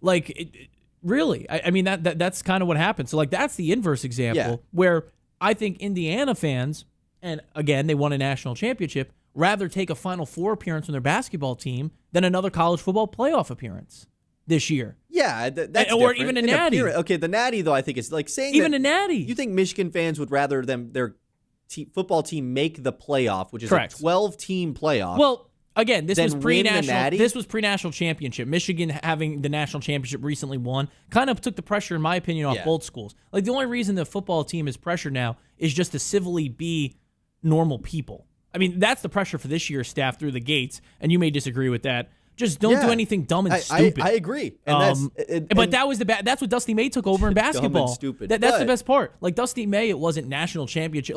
No matter what, I look at it maybe like this in big picture. Kyle Whittingham automatically has national championship expectations with a quarterback that was unproven, and granted didn't have a quarterback coach, so the jury's still out. Dusty May took over the program. Hey, look what he did at FAU. Maybe we can get to the tournament. Maybe we can compete with MSU. That was the ceiling of it when he first got there, and then obviously national championship and the ceiling insanely quickly. Yeah, the ceiling for Whittingham immediately, even with maybe the worst offseason that a college football team has gone through since maybe SMU in the 80s when they got the death penalty. And the expectation is still for the football team to make the playoff, right? Or right? I mean, yeah, that's the expectation. But I think the argument I'm trying to make, and I agree with you in the fact that, like, of course, football, specifically at Michigan, it will always be more important. I'm with you there. The pressure on the football team is not all on Whittingham. I think it is all on Bryce Underwood. Correct. Well, I would say it's all that's on the reason. If we're comparing the coaches here, not just the teams. If this was football versus basketball, that's completely fair. Underwood has all the pressure in this situation for the football team. It's all on him. Everybody has their opinion on the $12 million, on the flipping recruitment, on being a freshman quarterback in general and getting all the reps and starts that he did. It doesn't happen a ton. Like, this new era of college football with the payment, I mean, it was similar to all the guys getting paid for Michigan basketball as well. It's like, okay, we're paying all this money for these guys. Like, they better work out. Well, they did for basketball. This guy's just being paid 4 times as much as all of those guys were. Well, you could say it's the money too, Kyle, but also, like, just how it's structured. You can't put pressure on the basketball team players because no one knows who the heck they are. Yeah, no, it's a whole new team. I 100% agree with that. Like, Underwood is this year's team. You have Cadeau and McKinney as, like, the returners, which is, of course, the 2 guys that Michigan's probably going to lean on this year. And then after that, it's like they're not. The Michigan fans aren't going to know these guys' names till mid-November. Like Michigan doesn't have a Cohen Carr character on the basketball side. I mean, they right? Have, like they don't. They have Cadeau returning. Like, Cadeau is the most outstanding Cadeau player. McKinney came from the state. Like, he's Elliot in year Cadeau 2. could be a lottery guy. Okay, I get what you're saying. I mean, Cohen Carr won't be a lottery guy. But that was the expectation when he walked through the door, that he was his top recruit, and was it not? Nah, I mean, Cohen Carr. You didn't feel him that? You didn't. I know what's played out. He was the big Duncan guy. Like, he was. I never thought NBA player when I watched Cohen Carr play. He's freaky athletic. How was he ranked when he got to the school? He was like in the 40s and 50s. All right. Of his recruiting class. All right. So you don't think that's like an NBA lottery could turn into with his? No, just never. All right. All right.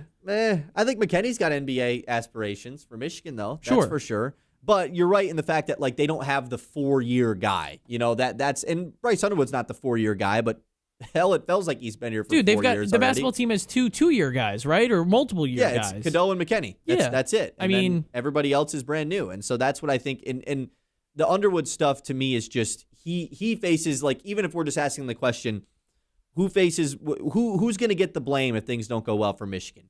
Bryce Underwood or Kyle Whittingham? Just that question in itself. I think most people would agree that it's Bryce Underwood, right? Yes, of those two. No, yeah, just, of those just two. from the football. If we're just doing football here. Okay, but we're ranking. I would say we're ranking pressure in Michigan's athletic program. I guess it's off the AD because, hey, I'm out. Who cares? It's Bryce 1, Whittingham 2, Boynton 3, though. If we're just talking all of it. Okay.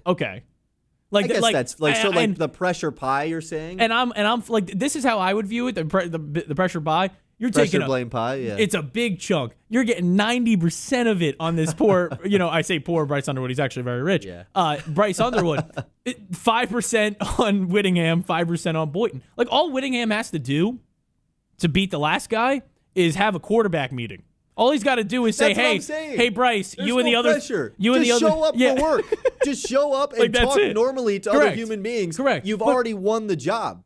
But also for Boynton, the pressure is even I don't think May was going to surpass what that Michigan basketball Dusty team May. did. But it's not though. Can't. I don't think it is. I think it's just if we're good again, team. It's Dusty May's team. They have no excuse to not run it back this year. They're going to be like, if we're good again, great. If not, okay. That's how Michigan basketball is. Like, it'll be great if we're good, but we'll see.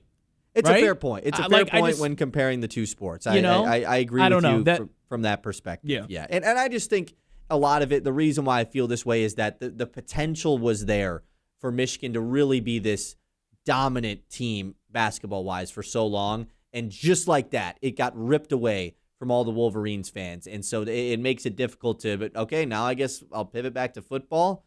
So we'll see. 989-837-6125. Let us know what you think. You can also chime in on YouTube and Facebook as well. This is the Ben Bosscher Show. We're live here on the Mitts. 10 o'clock hour, as I already mentioned, is brought to you by Aird Insurance Group. Before we go, though, I got to tell you about Legendary Tree Care Services.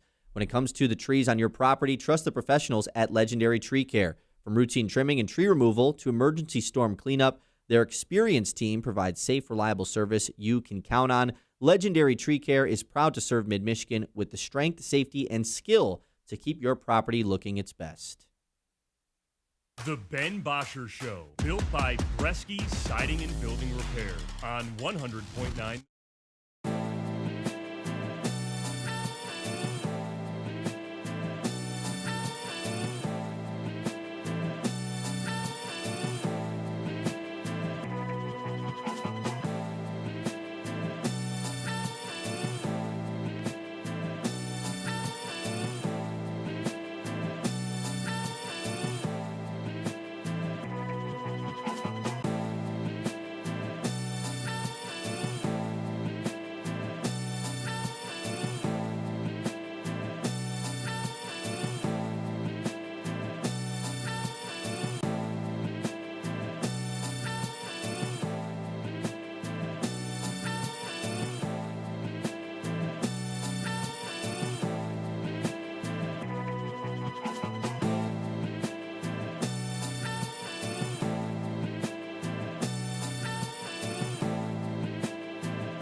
Built by Bresky Siding and Building Repair on 100.9 The Myth.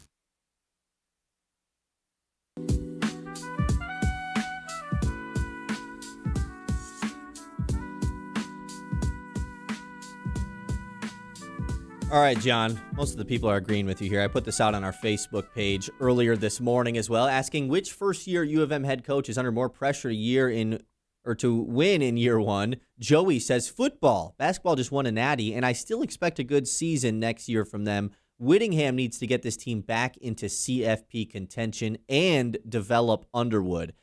I didn't really think about the last part there, that perspective, because, getting back to college football playoff, everybody agrees on that part of it.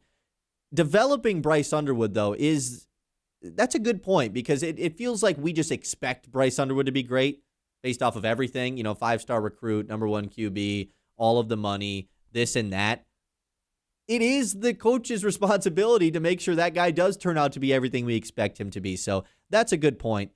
David is the lone guy agreeing with me on the basketball thing. He says Mike Boynton Jr. with all of the returning talent that Michigan has coming back. That's the point I'm kind of making here. It's two people. Well, but the entire transfer and recruiting class that Dusty May recruited, it was all returning May's to doing. what?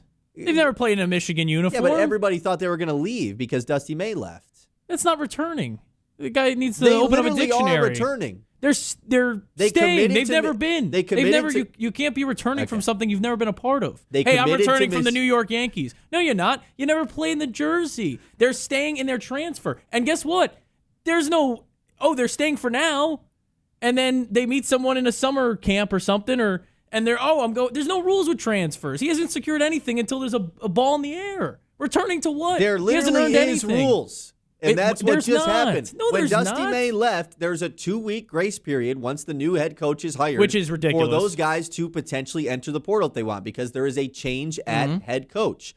None of those guys left. They had the opportunity to do it. Okay. None of them did. They're all coming back to Michigan. They're not No, coming that is back. They've them never returning. been. They've never been on the campus. Yeah, they have. They've already started summer workouts and everything, John. Okay, now that's their introduction. They're not returning from anything. They're returning from their They're school. returning from the introduction, yeah. They're returning from where? It's like when you go to syllabus week at school, and it's like, I'm going to return, actually, after week 1. That'd be returning, though, still, But it's right? it's not returning if you've never played. They're joining still, and then maybe they'll just be like, I'm good. Okay, with all of the returning, or with all of the And it's also 2 people talent that's on the returning. team. 2. With There's all 2. of the talent on the team. Correct. How about that? That's fine. Is that a better way of putting it? Yes. Okay. Facebook commenter needs to learn what the word returning means. Wow, It's a doesn't- transfer team. None of them know Michigan. They've never taken a class there. They've never walked into the Chrysler Center. They've never done any of it. They're not returners. And they're all unknowns. Because they're all transfers. But they're talented. Yeah. And they didn't They're leave. talented, And they didn't leave. They didn't leave. Jim says, Whittingham, Boynton has no pressure as he is not the long-term answer, and he knows this. Wouldn't that mean there is pressure? If he's not the long-term answer, what, he's just accepting his fate? Yeah, Oh, no, you I go don't in care. knowing, okay, my expectation. Again, it's the expectation. Like that's what it comes from. When you talk about pressure is built on expectation. Whittingham's The basketball team has more expectation to win than the football team. absolutely not. Absolutely not. As far as to win a title this year, Michigan football's not winning Michigan the basketball is an title. entirely new team. Just because on paper they're great, that's every college basketball program. Their that's team Central is better Michigan, in dude. Your basketball team, than- CMU. It's Well, new what is- guys. What does that got to do with anything? It's new guys. It's new guys across the board. St. Yeah, we John's brought has back like 7 guys. St. John's has an expectation to win a national championship, right? Because they made the Elite Eight for the first time. It's all new team. We have no clue what they're Yeah, but going it's to be. based Michigan off of- football has a quarterback that they gave $12 million to. The last 2 portal classes from Dusty May have been spectacular. Yes. They've been elite classes. Correct. And so when you add that in to the fact that this is the 3rd one in a row now where he's added elite transfer portal classes, and this is the best freshman class coming in from, at the time, Dusty May for Michigan. Yes. The expectation of them to go back-to-back absolutely should be there. Just because it's No. new guys that you don't Yes, that it's they haven't new played guys, together. a new team. No, It's- it was it's a new new guys last year team. too. Look how that worked out for them. And what was their expectation last year? To beat Michigan to State win in the the Big season Ten. series? And they I ended up being mean, a little better than everyone thought. and also too, again, expectations are put on you by fans and maybe put on yourself. Like in-house, in with the players, they put expectations on themselves. Michigan football, when you give a quarterback $12 million, the expectation is to make the college football playoff. With a transfer portal of hodgepodge of guys, just, transfer portal rankings, these things, this is my thing. These things are fugazi. The number one thing Fugazi. that you look at in terms of expectation is here's all this money that was given to Bryce Underwood to be great. Here it is. Oh, but Michigan got all these transfers, and in the transfer portal rankings, they're so great. You could look up at last year's transfer portal rankings, too, and then see how things played out. It's a complete unknown of how guys will gel together. It's a team sport, and you're taking all these different individual talents and hoping they mesh. In football, it's very similar in terms of the fact that, all right, you're having transfer portals and new guys, but it's not an entirely new team like in basketball. There's returners from Michigan, and the number one spot, your quarterback, is returning. And he didn't have a coach last year. So the new coach not only has to take a returning institution that people saw and that you gave a lot of money to, he has to make him great. The transfer portal, this Boynton guy didn't even have to do any of the work, so it's not on him if it's on May because he's the one who recruited these transfers if it doesn't work. Like I just don't see the pressure that comes. And again, Sure. the final thing, expectations, fandom expectations coming off a national championship for your secondary sport, Hopefully they're good. Hopefully they're Yeah. good. I mean, you might want to beat Izzo again because that'd be fun to keep, beating Izzo in his last couple of years or whatever. But it's you did it all. You won the national championship. It's a whole new crew, and who knows what's going to happen. My thing is, at least as a fan, you can go in and you could do this if you want, Kyle, with your college basketball school and say, oh, all these transfers, they got to be good.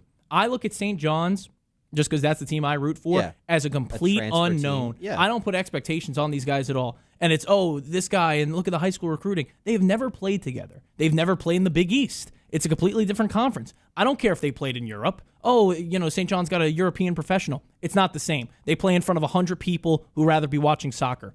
In the Big East, there's an actual atmosphere and competitiveness and whether you can be cool in the heat of the moment. None of those Michigan basketball guys, the returners that the Facebook commenter said, have ever played in a Michigan State game, have ever played in a Big Ten basketball team, have ever played in a game at the Chrysler Center. So I don't know what expectations I could put on them except for, hey, they look good on paper. I know what Bryce Underwood's supposed to do because we gave him all this money, and he has a year under his belt, even if you think it's not that great of a year, but a year on his belt where he showed some signs. He's played against SEC competition. He's played a gauntlet of a Big Ten schedule. All good points, especially the part about the rivalry stuff. I don't disagree with you there. I will say, though, Vegas agrees with me. Generic sportsbook, Michigan plus 1,500 to win it in basketball. Let me scroll and scroll That's and fine. scroll for the football team. The basketball team is supposed to be better. That's all I'm saying. Yeah, whether you know the players or you don't. And that's fine. But again, whoever's going to be better, like I'll give you the point that basketball is going to be better. I'm telling you what the fans and the supporters of Michigan want to be better. Sure. Oh, I mean, yeah, I don't doubt that at all. Of course, they want football to be better. Yeah. So that's where the pressure comes in. You don't have pressure if no one cares. Yeah. Or That's not fair. no one, less people. 989-837-6125. All right, we're going to put John to the test next because top 10 quarterbacks list came out last week. Ben and I reacted to it. We even made our own list. But John, can he name the top 10 quarterbacks in football without a couple strikes? We're going to find out next year on the Ben Bosscher Show. First off, let me tell you about Linked Technology. Ben, me, John, specifically John, we don't really know much about technology. That's Correct. why we trust Linked Technology in Midland. They handle all the complicated stuff, IT support, cybersecurity, cloud solutions, networking.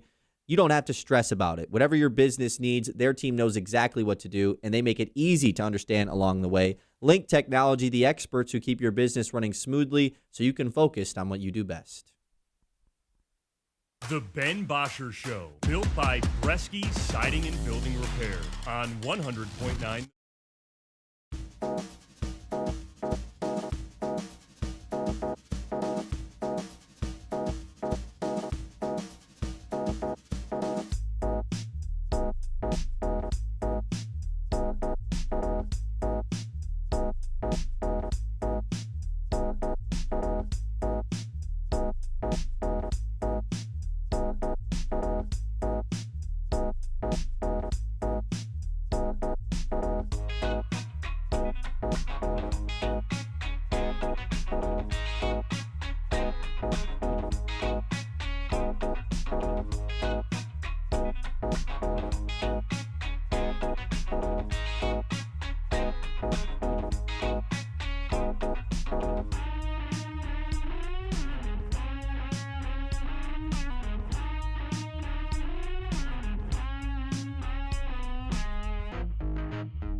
Siding and building repair on 100.9 The Mid.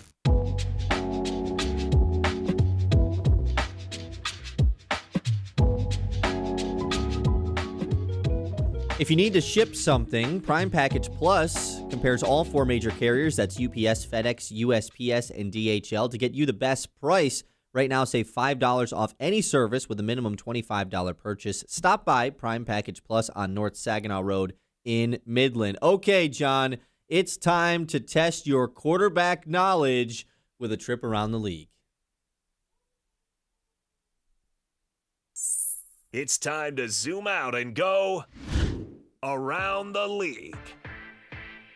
Should I say your quarterback ballage? Ball knowledge. Sure. It's a wombo. I don't know It's if a you- I don't know if you wombo. knew about those. Yeah, nah. Okay. I'm not on that side of You're- Instagram. You're yeah. not on that, huh? No. Okay. You're missing out. Yeah, I will say I'm glad that this around the league now only has NFL logos and we've made that change. That was kind of a meme that I did Yeah. because it's just football. Correct. You know, we're doing Yeah. in the middle of July, all that stuff. Yeah, And people it's love it. People are like, June- oh my goodness, June, the NFL May. in July. This is exactly what I want. I think post July 4th, NFL is allowed. I think in May and June, come on. Why? That's Reacting how to I the feel. draft. Reacting to the draft a month later? Yeah. Reacting to Nah. what guys got in trouble for, Oh, domestic right. violence. Or, Right. Okay. Top 10 sorry. quarterbacks. Yeah. John, I'm giving you 3 Yeah. strikes. Mhm. You get 3 strikes here to guess this top 10 list. Sure. I don't know if you could name 10 starting quarterbacks in the NFL. We're going to find that out as well. Here we Well- go. The top of the list should be pretty easy. I will say we did, a reel that will come out later in the week, maybe month, who knows. Kyle had to remind me who the Minnesota Vikings quarterback was. It's like Kyler Murray. He's not really? on here. So Yeah, you no, don't gotta I worry figured about not. that, yeah. All right, so we're going from 1 to 10 here. I'll say 1 to 10, but you can if you get number 2 here, I'm not gonna. It's not sure, a strike. Sure. All right, Josh Allen. Yeah. Josh Allen, number 1 ranked quarterback. Thank you. Yes. Thank you. Ben would All right. not be happy. All right. Patty Mahomes. Yep, he's number 2. Sheesh. You nailed it. All right. You're killing it. Lamar Action Jackson. Lamar Jackson is number 5. Oh. A little bit lower than typical. Had a rough year last year, but he's still a top 5 quarterback. Okay. Number 3, I guess 3 or 4 would be Drake May. Drake May, number 8. Oh. Drake okay. May is number 8 Okay. on the list. Obviously, only in year 2, so maybe they're wanting him to get a little bit more regime under him before they rank him higher. Sure. He's number 8. Oof. Matt Stafford. Matt Staffy, the reigning MVP, number 3. He's the 3rd. He's number 3. That's great. And he's 40. He won the MVP. He's 40? He's 38. Wow. He was who Good for him, should the dude. MVP should have been. Who would have bet him? Right. Yeah. This guy. Who do you got next? 4. Yeah, you got no strikes yet, but this is the easy part. You're gonna get stumped here towards the end. Dak Prescott. Dak Prescott, he guessed. Wow. He's on here though. He's number 6. Let's go, baby. Wow, I didn't think you'd guess him that early. Woo! Dak Prescott ranked pretty high on this list. I don't disagree though. I've always been a Dak guy. I assume you're not, being a Giants fan, but I mean, yeah.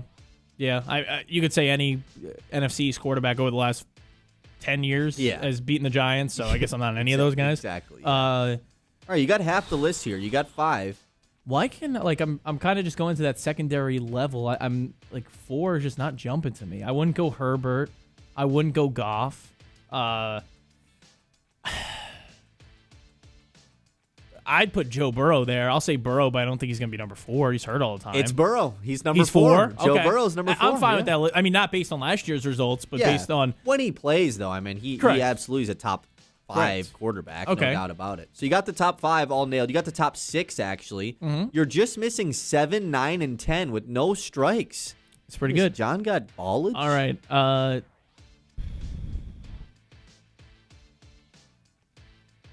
This is where it gets interesting. Jordan Love. Jordan Love, not on the list. All right. Okay. Strike That's what one. That's what I figured. Strike 1. I'll say Justin Herbert. Justin Herbert, who you did mention earlier. Good thing you brought him back. He's number 7. So you then got the top 7 all So then knocked Goff's off. probably on this list too. Jared Goff, he's number 9. Wow. All right, John. You just need one more. You have 2 strikes available, or I guess 1 strike available. Third strike, you're out. Yeah. But you got what you can afford to get one wrong here.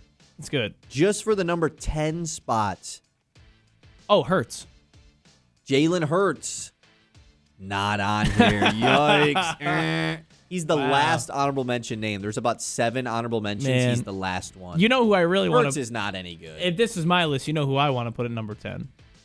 I won't count it as a guess if you want to say it. No, not Dart. I want to put. Oh. I want to put Caleb Williams. Oh, you're not Dart. Okay. Yeah, no, I would put Caleb Williams on this in actuality. Is that a guess? It's just tough. I'm just trying to run Yeah, through I mean, in my I'll let head. you can think like a little Bo harder Nix, if you'd like. Bo Nix leads the team to the playoffs. Bo Nix. Yeah. I mean, I don't feel like I'm forgetting a big one. I'm just trying to go Can't through afford to division get it here. wrong. Yep. Yep, the shoot. I'm really thinking here. I'm really thinking this is tough. This is tough. This is really, does John know quarterbacks? It's that simple. This is better than the Around the League with Brad, where it was name all the teams in the NFL. Gary in the YouTube chat said, "Here comes Jackson Dart." That's what I figured was gonna happen. What if it was Dart? Oh, this is so tough. I'm just trying to run through divisions in my head. It wouldn't be Lawrence, Nick Snow. Do you want a hint? I guess if you can help me. I'm just trying to I know a lot of. You have middle- said his name. That is it. That is the hint I will give. Thank you. So it's not like Sam Darnold, who was left off this list. Oh, even Darnold I'd consider. But you didn't say him. No, but I would Jaden consider. Daniels is not on here. No, I wouldn't a put name Jane you didn't Daniels in say. there. No chance for Brock Jane Daniels. Purdy not on here. All right, I'll go Bo Nix. Damn. It's your boy.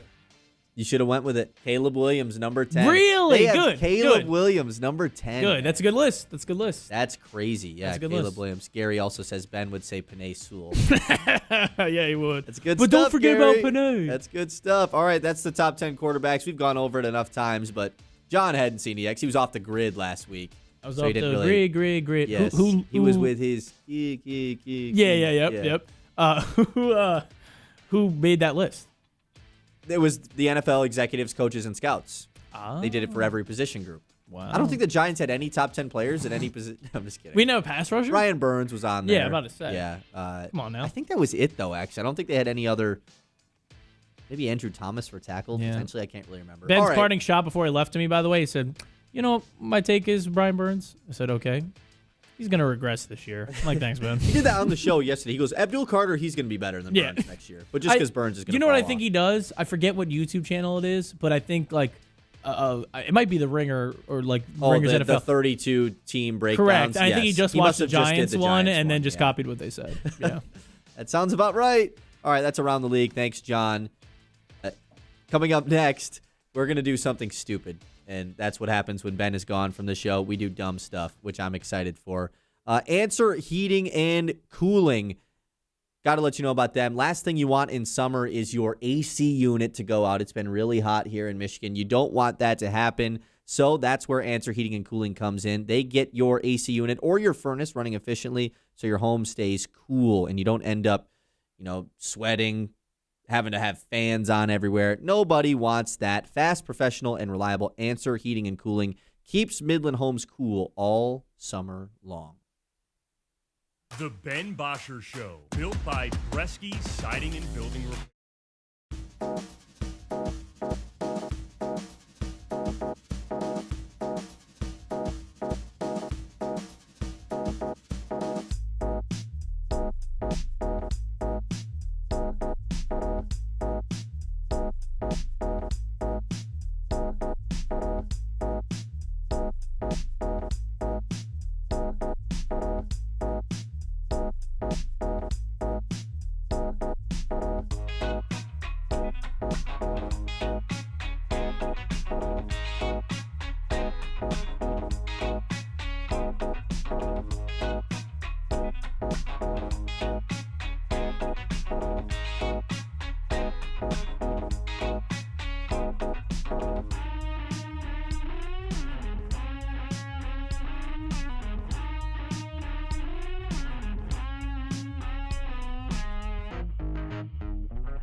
We're rolling along on this Tuesday on the Ben Bosscher Show. Kyle Sandel with John Vicari. Every time I fill in for Ben, I like to have at least one dumb segment. One just stupid segment where we do something dumb. That's what we're doing right now. So I'm a person, John, I don't know about you. My notes list in my phone is extensive. I use my notes app every day. I have a ton of different lists. I have updated lists for everything. I have songs lists. I have gym lists. I have movie lists. I have just lists about anything going on. I have a bunch of different stuff like that. My brain works rapidly like that. And yeah, so when, rapid. When I think about a new list to do, I'll throw it in my notes. And I thought of one last week, and I've been adding things slowly to it. I must preface this. This is the most first world problem, like white privilege like thing that I'm going to do here. White privilege, huh? Correct. These are minor inconveniences that really suck. And these are things that I thought of because one of them happened to me and I was like, dude, this sucks. It's like such a minor inconvenience. It's not a big deal at all, but God, this sucks. So these are my top 4. And feel free to chime in if you have any. And if anyone in the YouTube has these little minor inconveniences that suck, that you dislike, let me know. First one. This is the worst one, I think. Forgetting to bring your AirPods to the gym and or they die on you at the gym. If you are in a wireless headphones, this could be headphones too, anything that's not wired. When they die on you at the gym or you show up and you're like ready to do your workout and then you throw them on and they don't work because they're dead, I'm leaving. Like I might as well just leave. What's the point of me doing my workout if I don't have these on? Yeah. That really sucks, right? And it's a minor inconvenience. Mm-hmm. You know, I could just go get them. I could just like do it without it, actually. Heck yeah, like the cavemen. Like the cavemen, yes. Next one. When your Apple CarPlay is just not connecting to your phone for some reason. This is the one that happened to me the other day. So, like, I'm an Apple CarPlay user. You know, if I'm going somewhere that I don't really know, I throw my maps on. I throw my music on. If someone gives me a phone call, I can talk to it through my phone. It just wasn't working. And I plugged my phone in for it, too. It just wasn't working. I was just trying to figure it out. I wasn't even driving. I was sitting in my driveway for like 15 minutes trying to figure this out. That was frustrating. I ended up figuring it out because my phone just needed a software update. But sure. Yeah, that one sucked. Yeah, I don't have Apple CarPlay. I don't even have Bluetooth. I listen to just pure radio. Yeah. So when I drive to Lansing today, it's gonna be pure radio. It's gonna be Bill Simonson. Yeah, exactly. Well, here's one that I really hate. This is all of these are like kind of internet related, which I guess is bad. When you have the slightest Wi-Fi / internet connection, like you're not like SOS, but you have like a little slight Wi-Fi / internet connection where it's kind of teasing you that it's gonna work. Like, oh, I could go on something to see, and it's like slowly trying to work, but it just never really does. That's the worst. I would rather be SOS or rather have zero connection, zero internet, than it kind of like tease me that, oh, it's one bar. It might work. It's kind of working, and it just never really does. That one is frustrating. I have 2 more. Great. Having to return an Amazon package has become so difficult. Oh my God. When you have to return something, like it should be way easier than it actually is. That's a good one. And then my dad gave me this one because I asked him. I'm like, you got to have some, and he like made fun of me for even thinking of these. But then he gave me one. He said when you're at a stoplight and there's just no traffic going the other way, like where it's green for the other road, and there's just nobody in sight, and you just got to sit there and wait and kind of like contemplate in your head, like, ugh. Do I do this? And you never really do. This is a Beale City problem, I think, for your dad because there's no cars. I would say this to the Beale City people, and I don't think we're just don't adhere to the lights. There's no one in your town anyway, so just drive. We don't even have a light, bro. That's what I'm saying. So like, There's no cars. Like, don't worry about it. Like, around here, outside this ballpark with all the traffic and, Yeah, but and even when cars it's like coming late, four when ways. it's like late at night, and you're at a stoplight, and it's not quite time where it's blinking red yet. Yeah. And there's no traffic coming the other way, and you just have to sit there and wait, and you're just like, should I Yeah. just go? Like, Look, should I like- just go? You always think about it. You never really do. Yeah. But in Beale City, I would. Continuously just bringing that up. Yeah, those are the ones that I had. Four-way stops, Gary says in the YouTube chat. Just bug him. Yeah, don't get me started on four-way stops. I will. Everyone gets to a four-way stop and becomes the IQ of a 2-year-old child. Wow. They just pull up to it and they're just like, they forget everything they've ever learned in their entire life. Frustrating. Okay, those are some of my minor inconveniences that really suck. If you got any more, you can text them in. You can throw them at me on Twitter as well. We're going to talk about Max Clark and the Tigers. Should he come up? We're going to talk about that next year on 100.9 The Mid. The Ben Bosscher Show, built by Bresky Siding and Building Repair on 100.9 The Mid. Leaky gutters? No problem. Shabby shingles? We got.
We're getting the yearly run through of let goes at ESPN right now. This happens on a year-to-year basis. Man, some of these are crazy. Tom Pelissero is done at ESPN and NFL Network.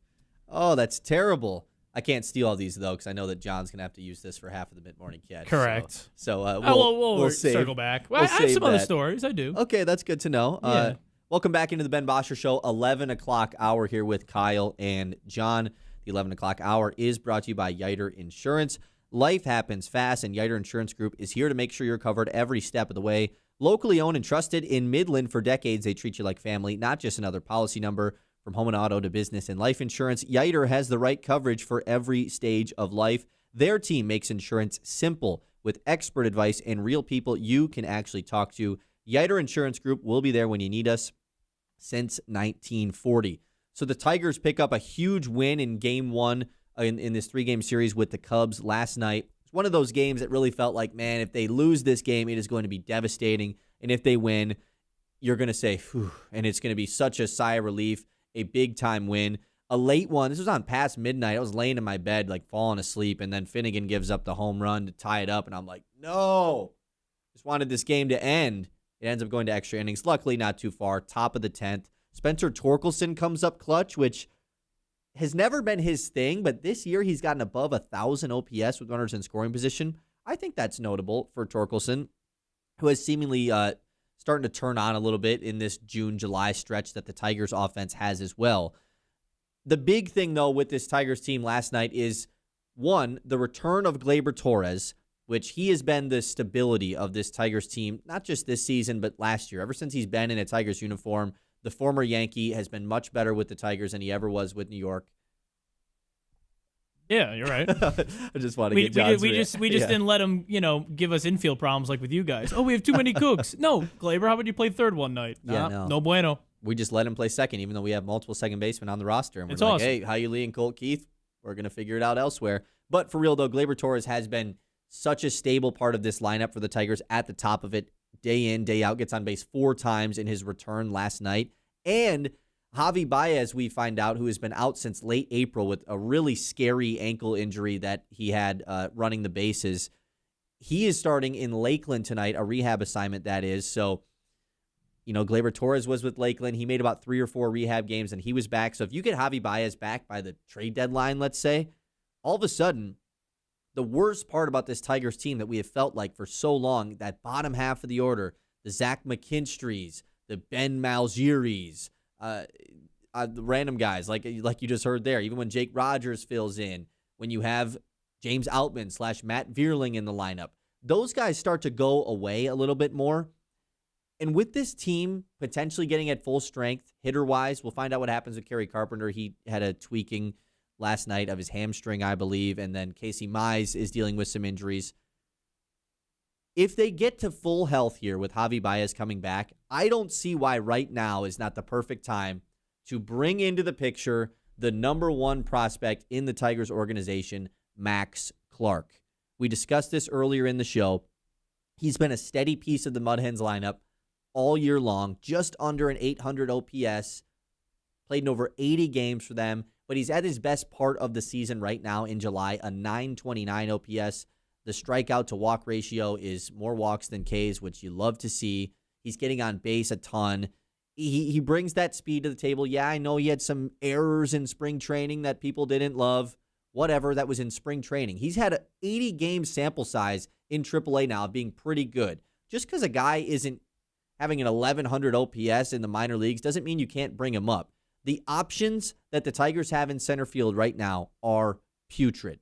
Matt Vierling has started the most games in center field this year for the Tigers, and he's having the worst stretch of his career for the Tigers. Last year he was injured the whole season, so his numbers it was an extremely low sample size. The sample size is there this year. He's just been bad, and now he's been donned as the lefty killer guy with Jahmai Jones now off the team. No thank you. They admitted that this position in center field was at a rough spot. When they signed James Outman, he's come in, he plays a ton. Whether that is he starts anytime against a right-handed pitcher, he'll come into the game as a defensive outlet, as an on-base guy, or just to replace Matt Vierling, who's probably 0 for 3. And Outman just strikes out an insane amount. 0 for 5 last night with 4 Ks. John mentioned earlier, yeah, he's hit a couple homers. Good for him. He was good 4 or 5 years ago. It's gotten to a point now with James Outman that we're not actually acting like this team can make the playoffs if he's playing center field every day, right? Where no one is believing that. Now's the time for Max Clark. He's going to be a better option than both of those 2 guys in center field. He can bring a spark to this second half surge that both Scott Harris and A.J. Hinch have been saying, we got to go on this playoff push. We're not sure if we want to trade Tarek Skubal. We're not sure if we want to trade Gleyber Torres or Casey Mize. Whatever the case may be, if you want to take that stance, sure, I'll allow you to do that. Then be serious about it, because Max Clark is the best option at center field in the organization right now. And it's not at the point like it was earlier in the year where, this isn't the time to bring him up. The lineup stinks. The team is playing really bad. It's too much pressure. It's not the right situation to throw Max Clark into. I agreed with all of those points in May. But now that we're in July and the Tigers are playing good, they have the second best record in the American League post June 1, and that's with the Boston Red Sox winning 14 straight games. So, I mean, that's what it took, and only one game better. With them playing good and getting healthy, Gleyber Torres coming back in the lineup, Max Clark, this is the best time to bring him up because he is surrounded by those pieces and potentially could help the Tigers go on some sort of a playoff push in the second half. You make great points on this one. I mean, we brought it up. The replacements are just not what Max Clark, or the replacements aren't above what Max Clark could provide. Maybe it's the same, but you want him instead of the Twins leftovers and James Outman and then a cycling of the position. You mentioned the Javi Baez stuff. That is probably the one thing that is holding Clark back. I think so.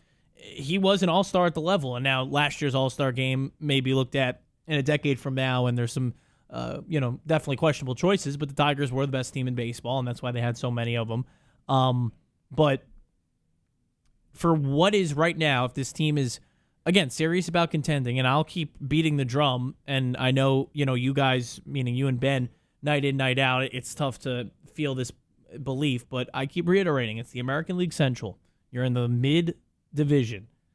All you have to do is have 1-2 hot weeks, and it's a completely different story. You're 6 back in the division. That's how, April and May were miserable, and you've been great since June 1st in terms of in the American League. It's a division that is still winnable. You want your best up there. And what are you saving Clark for? You brought it up in the opening segment from a Facebook commenter, or maybe it was a YouTube commenter, talking about having him develop in AAA and keeping him in the minors if there's no regular season next year at the major league level.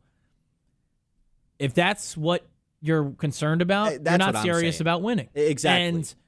And Clark they've implemented to us that the number one thing that they are worried about is going on a playoff push. And it may feel as a Tiger fan that you're maybe too reliant on prospects in terms of building your roster. But believe me, in modern scope of baseball, you're kind of middle of the pack.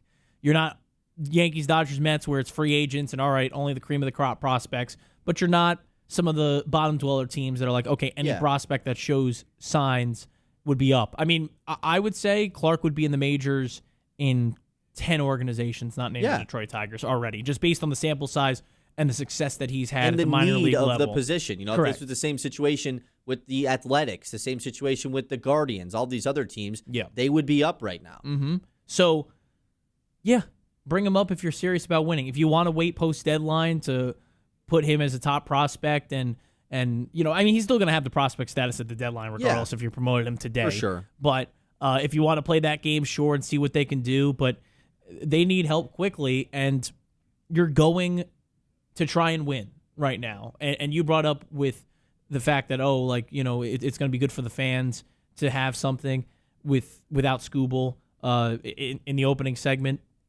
You need an offensive fix regardless if Skubal stays, sure.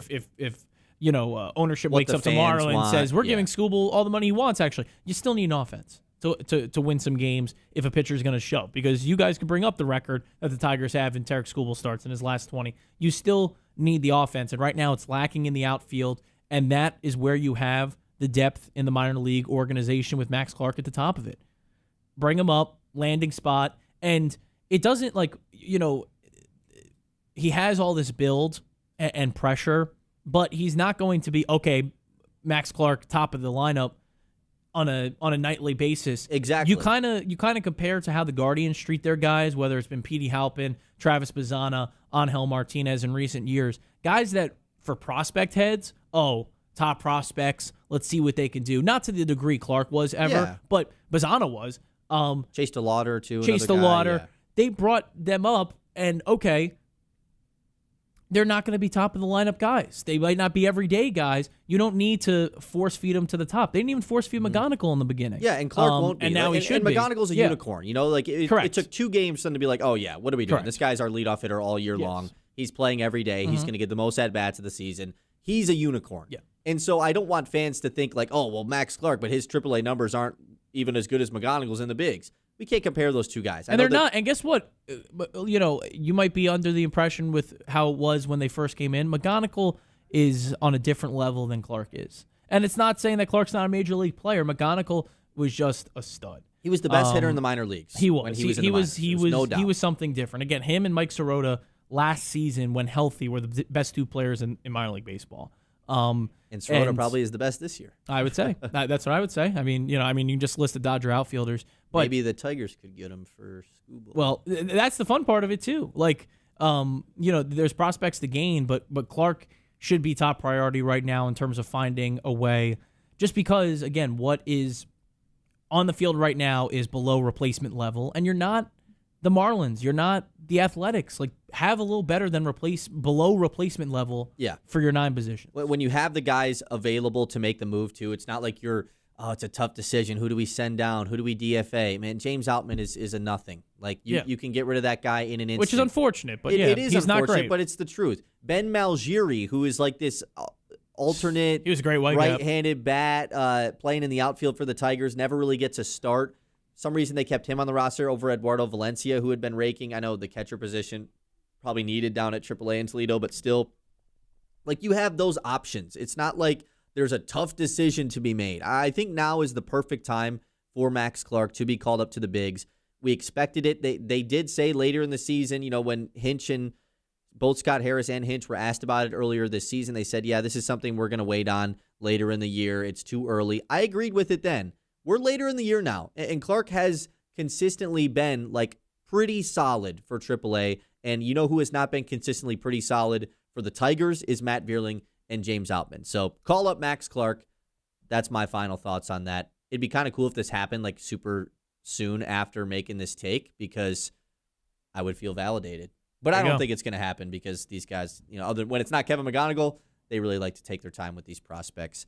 989-837-6125. You can text us anything you want about Max Clark or just anything you want in general. We're live on YouTube as well and on Facebook. We will read your YouTube chats. It's Kyle and John here. We're going to revisit the Tuesday Tower of Detroit non-All-Stars when we return, and then we will hit round 2 of the news, do our traditions to close every show if John can remember them, and we'll wrap this thing up for you. We're having fun on this Tuesday. Before we go, let me tell you about Midland Eye Care. See the difference at Midland Eye Care, where your vision is their focus, offering comprehensive eye exams, glasses, contacts, and advanced eye health services.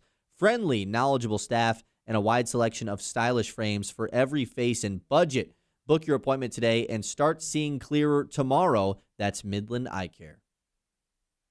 The Ben Bosscher Show, built by Bresky Siding and Building Repair on 100.9 The...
Before we get back into the Tuesday Tower, Jeff Passan of ESPN, wasn't let go, I don't think. Wasn't one of the 1 million employees that got let go. Jeff Passan putting out a new top 100 MLB trade candidates just now. It was at 7 a.m. this morning, actually. So I just want to give people an update because last time Scooble was one, it gives the percentage chance of trade. I trust Jeff Passan. Scooble's won once again, but his chance of being traded is 60%. It was 80% in the last article, which was like 2 weeks ago. Ben and I have made the decision that it is, I think it's 65-35 they keep Scooble. I think they're keeping him, and I think it's the dumbest decision. I think the Casey Mize injury the other night, which it sounds like he might not go on IL, so maybe that's nothing, but I think that's going to make them keep him. But Jeff Passan still says a 60% chance. He's number one. Man, Mason Miller's on here of the San Diego Padres. If they traded away Mason Miller after what they gave up for him last year, John, that would just be... Yeah. that'd be diabolical. But that's what the Padres do, right? They're willing to accept when they were wrong. They traded Juan Soto as well after trading for him. The one thing I like about AJ Preller, I mean, maybe not one thing, because there's a lot of things I like, a lot of things I don't. He sees it in the immediate. All right, let's make the move. Like, I'm not going to harp on the fact that I messed it up last year. I have this job. Now let's get the prospect returns because we're not good enough to contend with the Dodgers. And, I mean, they're not even as good as the Diamondbacks. They're a losing team. They're 2 games under right now after, kind of vying with the Dodgers through the first 2 months, abysmal June, and they've been bad as of late. So, yeah, all right. So now we're selling. Like, get rid of these pieces, get prospects, get the farm system back up, and go from there. And it's what you got to do. You can't sit and dwell and they've been trying to makeshift what they've had for the last 2 seasons, and it hasn't worked. Casey Mize falls to number 16 on this. He was number 8 last week. He was the second right-handed arm behind Joe Ryan, which I don't even know if the Twins are going to trade Joe Ryan. He's not an expiring deal or anything. Well, that's the best part, by the way, too, just to return the conversation. The top 3 on this list is American League Central. Like, you're worried about being a Tigers fan. The team ahead of you is... They're not even the last place teams either. The team that's ahead of you is Byron Buxton, Joe Ryan. Yeah. So the Twins are better than you guys right now. Oh, they're selling at the deadline? So what are you worried about? That's it. They still have to pass them, though. That's the thing. We can sit here and talk about when they're going to pass them. When they don't have Buxton and Ryan, I think it's going to be pretty easy. Those are like the lone 2 guys they didn't trade at last year's trade deadline that stuck around on the roster. But yeah, Mize falls to 16. I'm assuming this has to do with his re-injury because he's been pitching still really good. It's not like he's had any bad outings since the last list. So he's the 3rd right-handed arm here behind Sonny Gray and Joe Ryan. Jack Flaherty is number 46 on this list. That's basically it. No one really cares about Kenley Jansen and like those other guys, right? Anyways, okay. Just wanted to share that with people. Tarek Skubal, we'll see if he gets traded. We're mainly going to hit on this a lot next week. A lot of new guys added to this list, though, like since the last time Passan put out this article, the Athletics have just free-falled. So now a lot of their guys have been put on this list. Shea Langelier's on the list. They're not trading him. Come on. That would make no sense. Okay. Ooh, and then I see Tarek Skubal, why the Dodgers are in/out on Tarek Skubal. That came out this morning? Correct. And interesting. What does it say? Because they're all set? That's what it says? That's the end. Well, that's, again, when I bring it up to people, like, they got to get... They don't need anything. There's not... Well, it's that, but it's also, too, and I try and phrase it carefully because it's not that they don't want to win a 3rd in a row, because obviously they do. But there was a desperation point where, like, let's do it. We'll do what we have to do, even giving up, top-of-the-name prospects to do it when... they traded for Flaherty. Like, the Flaherty example is perfect. Like, Lorenzo, he at the time was a big-time catching prospect, but they wanted that championship because the COVID one just didn't feel, okay, like a championship should, and it's been a while. Then they won it. Then they won it last year. They're not moving, in my opinion, above the 2 tiers of prospects. You saw a deal yesterday, and it actually kind of shocked me what the return was, and we'll talk on it in the mid-morning catch, but they went out and got a reliever from Colorado and traded Nick Frasso and a young outfield prospect. I was surprised they gave up Frasso, but there's no room for him. And then the outfield prospect, top 30 guy, but on the Dodgers, top 30. And an outfield prospect? He's outfield. He's like in the teens. I mean, it's not really, okay, great. Like he wouldn't, if most orgs, he'd already probably be in high A as a 22-year-old outfielder. He wasn't coming to Great Lakes and to us this year based on the numbers he had in Ontario. And like, get rid of him. But they're not dealing the top tiers, in my opinion. And Scott Harris would be very smart, even though it's, again, not getting a return for him. But, like, how lowball the Dodgers going to lowball him? Right. What is he going to get in return? Because they have so much to offer as well, and they don't really need to. And like, when you think Dodgers, and we can just honestly make this segment about this at this point. Like, Sure. When you think about that team the last several years in this window that you want to call it, because that's what was talked about with them in the offseason. Like, that's why they went out and signed Kyle Tucker and Edwin Diaz. It was to capitalize on this pre-CBA question mark window. They haven't made like the huge trade in years since the Scherzer Trey Turner deal. Mm-hmm. Yeah, I mean, what are we going to call the Jack Flaherty trade at the deadline a couple years ago? I mean, yeah, it was a bigger trade because he was the best right-hander dealt at the deadline. They needed pitching then too. Yeah, they traded a top 10 guy in their org at the time in Tyrone Lorenzo there. Like, sure, that's fair, but they haven't made like the big ultra trade in so long. They just sign all these guys, you know? Like they haven't had to give up assets in years. That's why it's so funny when people who don't really pay attention to the minor league stuff, which why would you? I'm not saying you have to. It's like, oh, the Dodgers are the best team and they have the first or second best prospect pool in baseball. How is that possible? How are they allowed to do that? Well, they haven't had to trade any of them. They've stashed them. Where these other good teams, the Padres, even the Yankees, like teams like that, they've made the trades. They've traded away their prospects already, whereas the Dodgers have just been stacking them up. And so you're right in the fact that the leverage is on the side of LA in a potential Skubal Dodgers deal. They have the most to give up, but they also don't need to. They've won 2 straight titles. They can just sign Skubal in the offseason if things stay the same. Like, Harris is still going to get a great return. Their rotation is so stacked. But you're not going to be like, oh, they got Skubal. Okay, who'd you get? Oh, okay, one of the outfielders, but it wasn't DePaulo, Hope, or Sirota.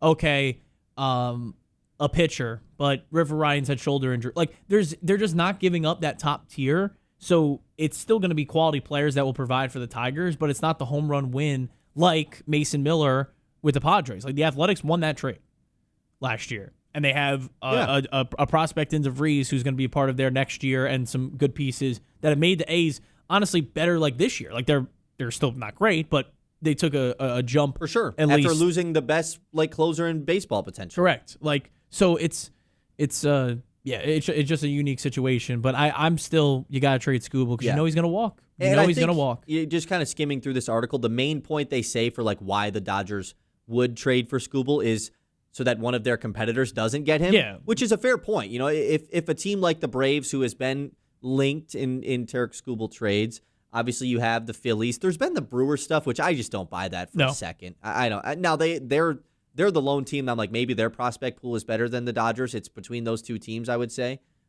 They're not trading for Tarek Skubal. The only teams that are trading for him are teams that have a chance that think they can re-sign him as well.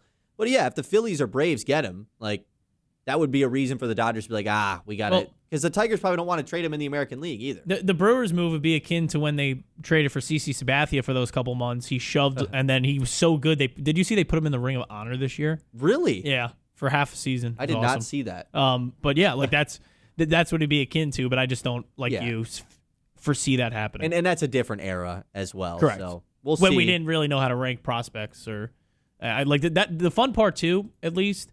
If you don't trust Scott Harris, which I would, I think he has a good baseball mind, but there's never been more attention paid to prospects than the modern day. So, like, there's just the rankings, the outlets that cover it. I mean, it's getting, front page on ESPN's baseball section. Yeah. Right? Like, talk about it from their top writers. So, but we'll see. We'll see what the future holds. I know what it holds next, though, on the show.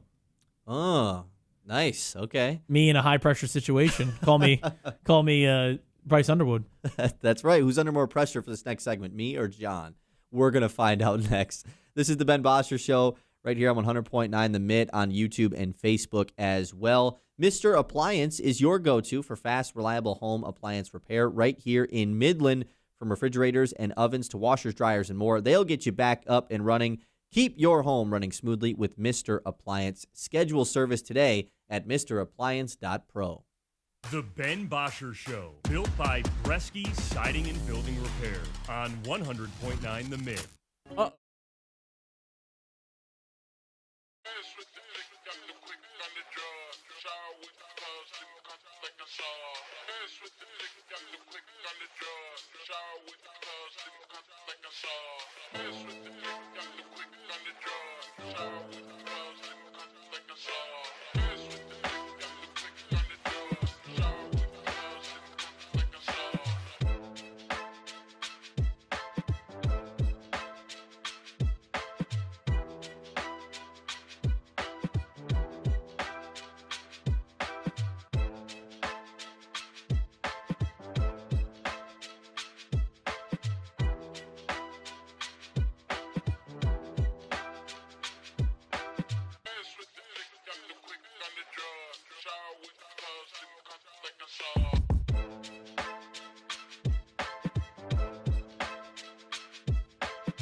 Bosscher Show, built by Bresky Siding and Building Repair on 100.9 The Mid.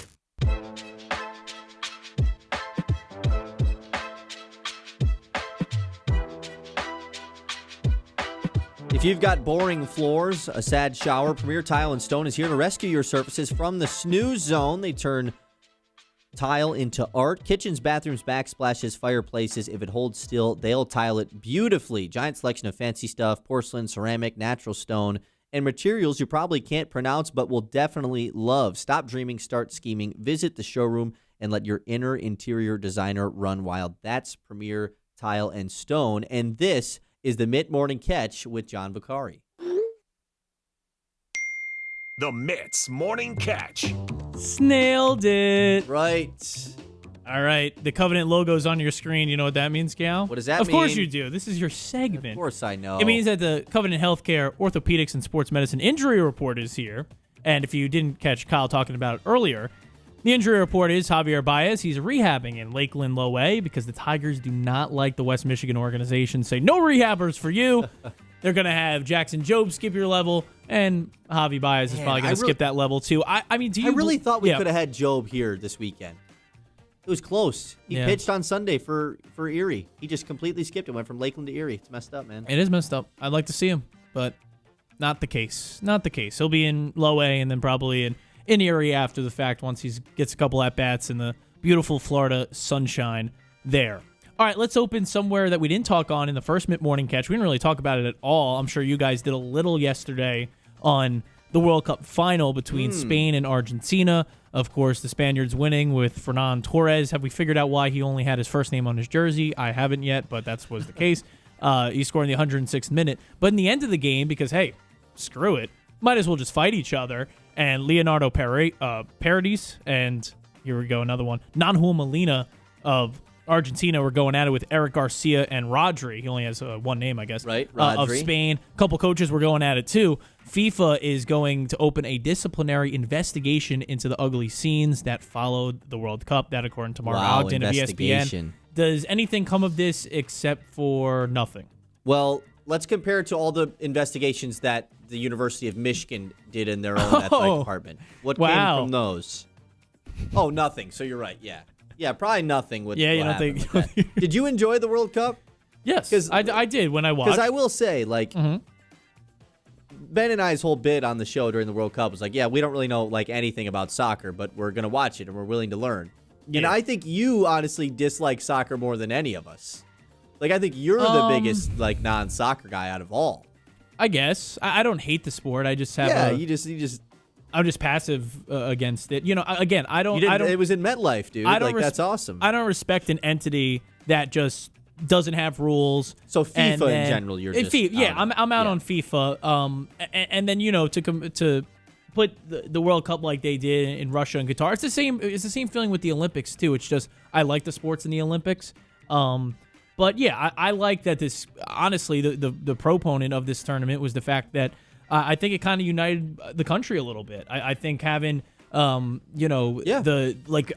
think definitely people's perspectives were changed and just meeting new people. Like all the different cultures coming over too. Yeah, there's no other way without this tournament that Argentina was going to do an exhibition at Auburn. Like, I like the most culture those people get are the Savannah Bananas. Yeah. Like to have Cristiano Ronaldo and Portugal was at SMU's football practice field. That crossover is just really cool. I think from a sports perspective. So that was cool. But yeah, you like every year we're like, oh, America, this is the USA's year. This is the USA's year. And then they disappoint on a big stage. So from that perspective, it was tough, but it was exciting soccer. I don't think I got into it. I think the final was fun to watch. I don't think I gravitated towards it like maybe some others, but I also, work a lot during the summer too. So if I had more time, maybe I would have been a little... Busy guy, man. Maybe I would have been a little more interested. He's got to go to Lansing right after this. That's facts. Guys all over the place. That's facts. In terms of the trade I mentioned earlier, by the way, we were talking about the fact that with the Dodgers and if they're going to get Tarek Skubal or not and everything like that, they did yesterday make a trade. Seth Halverson of the Colorado Rockies, a reliever who the Dodgers, by the way, would always beat up when they faced them, traded for prospects Nick Frasso and then Landon Viterick. Viterick, I thought we were going to get maybe at this point in the season, maybe in August here in Great Lakes. He has unfortunately disappointed in Ontario. He's still a top 30 prospect within the Dodger system. They trade him. They trade Frasso, who will now probably be the next loon to the majors because he should be a Rocky within the coming days in terms of actually being in the major league level, because he's kind of just been held behind some of the Dodger arms the last 2 seasons. So those 2 guys, Frasso being a former loon, now to Colorado, and then the Dodgers taking a flyer on a reliever who throws 100, Kyle, has great profile pitches, but he doesn't know where it's going. So we'll see if the Dodgers can kind of make that work. It's a familiar mold. It is a familiar mold. I didn't know this trade happened, though. That's interesting. Yeah. Next thing within baseball, and this is where we're going to try, Kyle, and add some graphics to the mid-morning catch. So we'll see how I can do this. Let's see if I can pull this off with the graphic. Hold a while sec. talking too. Like that's the craziest It part. is the Field of Dreams game that is coming up. Did you see? I don't even know it's who's kind of playing tough in because it. it's you don't even know who's playing in it. I couldn't tell you. It's Philadelphia and Minnesota. So we're gonna put the jerseys up on the big screen. The Twins and the Phillies. Yes. What do you think? Do you see these on your side yet? Well, we're on like a 30-second delay. It's a 30-second delay? Yeah, it's Oh, like a man, decent that's delay. tough. Yeah, so All I right. mean, maybe it'll Well, pop up. I mean, if it's popped up on your screen, then it's on the screen. It's yeah. on the screen. Yeah, then but, it is. But with that, it's a very cool look for both squads. I like the Phillies. It's kind of a throwback to 1950s. You got them? Yeah. What do you think of these? Oh, the Phillies one is sweet. I know. I don't like that the Twins are keeping the same cap, to be honest, but they never, I don't think, didn't have that logo. So I'm not gonna lie, the Twins jersey just looks like pretty Correct. similar. It's just got some pinstripes to it now, and it's more like their 90s It's look. like a black instead of a navy on the word Twins. Yeah. The Phillies one looks awesome. I love that font. Okay. All right. I can So get down with that. You like them? Yeah. You like them? I like it. Yeah, we'll see how the Field of Dreams game does from a ratings Hey, perspective. good job with the graphics. I know, John. man. I'm You're kinda nailing cooking this. in there. I feel really good. I feel Honestly, really good. like Brad doesn't do this tomorrow, then you might win. I know. You might win this little competition. I here. know. No, I was that was the motivation behind Yeah. adding these Yeah, that's great good. elements. Tonight in baseball, because we talked yesterday, Tigers getting a win in extra innings tonight. It's 8:05. It'll be Framber Valdez on the mound for the Tigers, and then David Peterson once a Met. He was once a top prospect This year, yeah. Yeah, and they dealt him away, and he's the 30-year-old on the hill for Chicago. And spoiler alert, he's been terrible since getting traded to the Cubs, and just on the season as a whole, but specifically in his 3 Cubs starts. Yeah. Guy's been wrecked.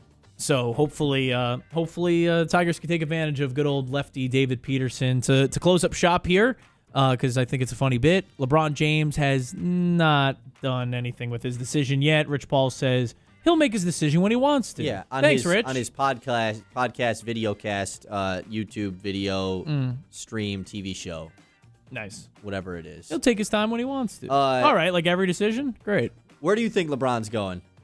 I hope Golden State. I want him out of the Really? East, but I want for the narrative Cleveland would be cool. I mean, when you're a Knicks fan and you know you're just going to run through the East again, it's kind of like all right, like maybe let's just stack up the East so it's a little harder just for the entertainment purposes. But LeBron going to Cleveland, I wouldn't be scared of that. LeBron going to Philly, I wouldn't be scared of that. The thing So is, then you said I want him out of the East, but you're not scared of it. What does that take? well, all right, so I'll say that. Well, I think it'd be funny if he played in Golden State too. So I'll say I want him in the East. I mean, Philly doesn't have fans, so the Knicks would take over that building, so who cares? And I say the Phillies, the Sixers, the Philadelphia team. What are the other options? Cleveland would be cool. I would be rooting for Cleveland. And then where's the other one he's rumored to? Miami. Yeah, who cares? You don't want him to go back to South Beach. Take his talents Nothing to South there. Beach. Nothing Part there. 2. He wanted, With it Giannis. doesn't move my needle. Okay. Doesn't All move right, my needle. that's fair.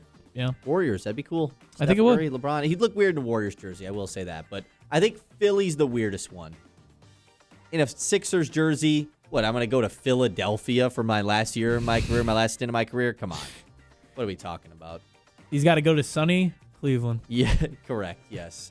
All right, that's all you got, John? That's all I got, dude. All right, Do you have thanks, anything dude. else for the No, mid-morning that's catch? it. Okay. That's all I got as well. All right. Coming up, we got our 3 traditions to close every show. I'll give you the lock of the day. Ben's lock of the days. Everybody, if you listen to the show, you know how those go. Not very well. I'm going to try to set you up for success while I'm in this chair for these couple of days. All right, quick shout out to our friends at Eastman Party Store, your one-stop shop for everything you need before the weekend hits. Maybe you're going to watch the Tigers-Cubs game tonight. You need a little cold drink, snack for the game. You're realizing last minute you need ice. Eastman Party Store's got you covered. Heading to a tailgate, a house party, or just settling in on the couch tonight, make it easy on yourself. Swing by Eastman Party Store and get in, get out, and get on with your night. Eastman Party Store, quick stop, great selection, and always clutch when you need it most. We will wrap up today's show after this break. The Ben Bosscher Show, built by Bresky Siding and Building Repair on 100.9 The Mid. It's time to remember that. With Kyle Sandel. Presented by Carbless, ready-to-drink, premium handcrafted cocktails. Are Jalen Duren and the Pistons ever going to come to an agreement on his new extension? Every day that goes by in NBA free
Okay, we got 3 traditions to close every show here on the Ben Bosscher Show without Ben Bosscher. So that tradition of him being on the show is canceled for today, I guess. Let's do the lock of the day.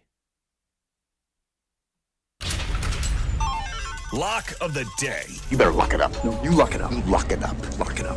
Lock it up. I'll give the people an update on Ben's performance yesterday. It did not go well. McGonigal, 3 total bases. My exact prediction happened. I said he's probably going to get 2 total bases, and he's going to draw a walk, and he's not going to get enough. Because I don't like doing the total bases bets, especially for guys like McGonigal. He gets on base for a walk, and it doesn't count. So it did not hit yesterday. He had 2 total bases. Ben is 0 for his last 6. That's tough. I'm 69-48 on Taylor Fade, though, so wow, that's pretty good. What would you be if you faded every pick? If I faded every pick of the year? We're going to have to do that. Well, his record is 57-73-1. So that's 16 and a half games down. I'm 21 games up somehow, so I guess I haven't done Taylor Fade for every single one. Sure. So I guess, 21 games up by 500. I'll take that. That's pretty good. Take that. I'm just picking 50-50 every time, too. I more so often pick Fade rather than Tail, if you guessed. Okay, Smartly. Here's my bet for today. I feel good about this one. I actually tried to think about one for a while. I did a little bit of research. I feel good about this one. Give me the Tigers over 4.5 runs today against the Chicago Cubs in this game against David Peterson and Framber Valdez on the mound. I thought about Tigers' money line because it was plus money, but then I was like, you know what? I just want, or I even thought about the first 5. Peterson in his 3 starts, let me pull this up once again, because in his 3 starts against or with the Cubs this year, since being traded to the Cubs, he has been god-awful. In those 3 starts, he has an 8.16 ERA. 8.16? That's insane. He's allowed 13 earned runs in 3 starts so far with the Cubs since being traded there from the Mets. So 14 and a third innings pitch with 13 earned runs. Also, it's been a hitter's park. I know the Tigers got hot early yesterday, and typically they like to follow that up with duds. But for the total game, I don't know if they're going to win. I don't know if Framber Valdez is going to give a good performance or not. Who really knows all of that? What I do know is that getting 5 runs at plus money, plus 116, I like that. That's going to be the lock of the day. What do you think, John? Do we know if the wind is blowing out at Wrigley? You said yesterday it was yesterday. I don't know. Right. I don't know today. That's enough. But for me. if it was yesterday, maybe it is today. That's what I'm saying. Yeah, and it's lefty on the mound in Peterson's. That means James Outman probably not in the lineup. Pretty good, right? He doesn't really contribute to scoring runs. Come on. So bad guy. Yeah, sorry. Yep, that's my lock of the day. Lock of the day. You better lock it up. No, you lock it up. Lock it up. Lock it up. Lock it up. As far as game of the day goes, I won't pick Tigers Cubs. Yep, nice. Pirates Yankees on, huh? That's interesting. Bubba Chandler on the mound for the Pirates too. That's pretty fun. Dodgers Phillies is good, and it's Robleski versus Zach Wheeler. You had the All-Star and Robleski versus the biggest All-Star snub in Zach Wheeler. How the hell did Zach Wheeler not make the All-Star game? He's 10-1 with a 2.13 ERA this year. Verlander had to be there. Not an All-Star for Zach Wheeler, man. That's unbelievable. So that's probably going to be it. I'm checking to see if there's any other, the pitching matchups are truly the big thing here. But Phillies Dodgers they're 2 of the best teams in the National League right now. A lot of people like the Phillies to finish as the best team in the league by the end of the season. That's pretty interesting. As far as the other teams in the division for the Tigers, the White Sox are playing the Rangers tonight with Kumar Rocker on the mound for the Rangers. That's kind of fun. Who cares about the Royals? They stink.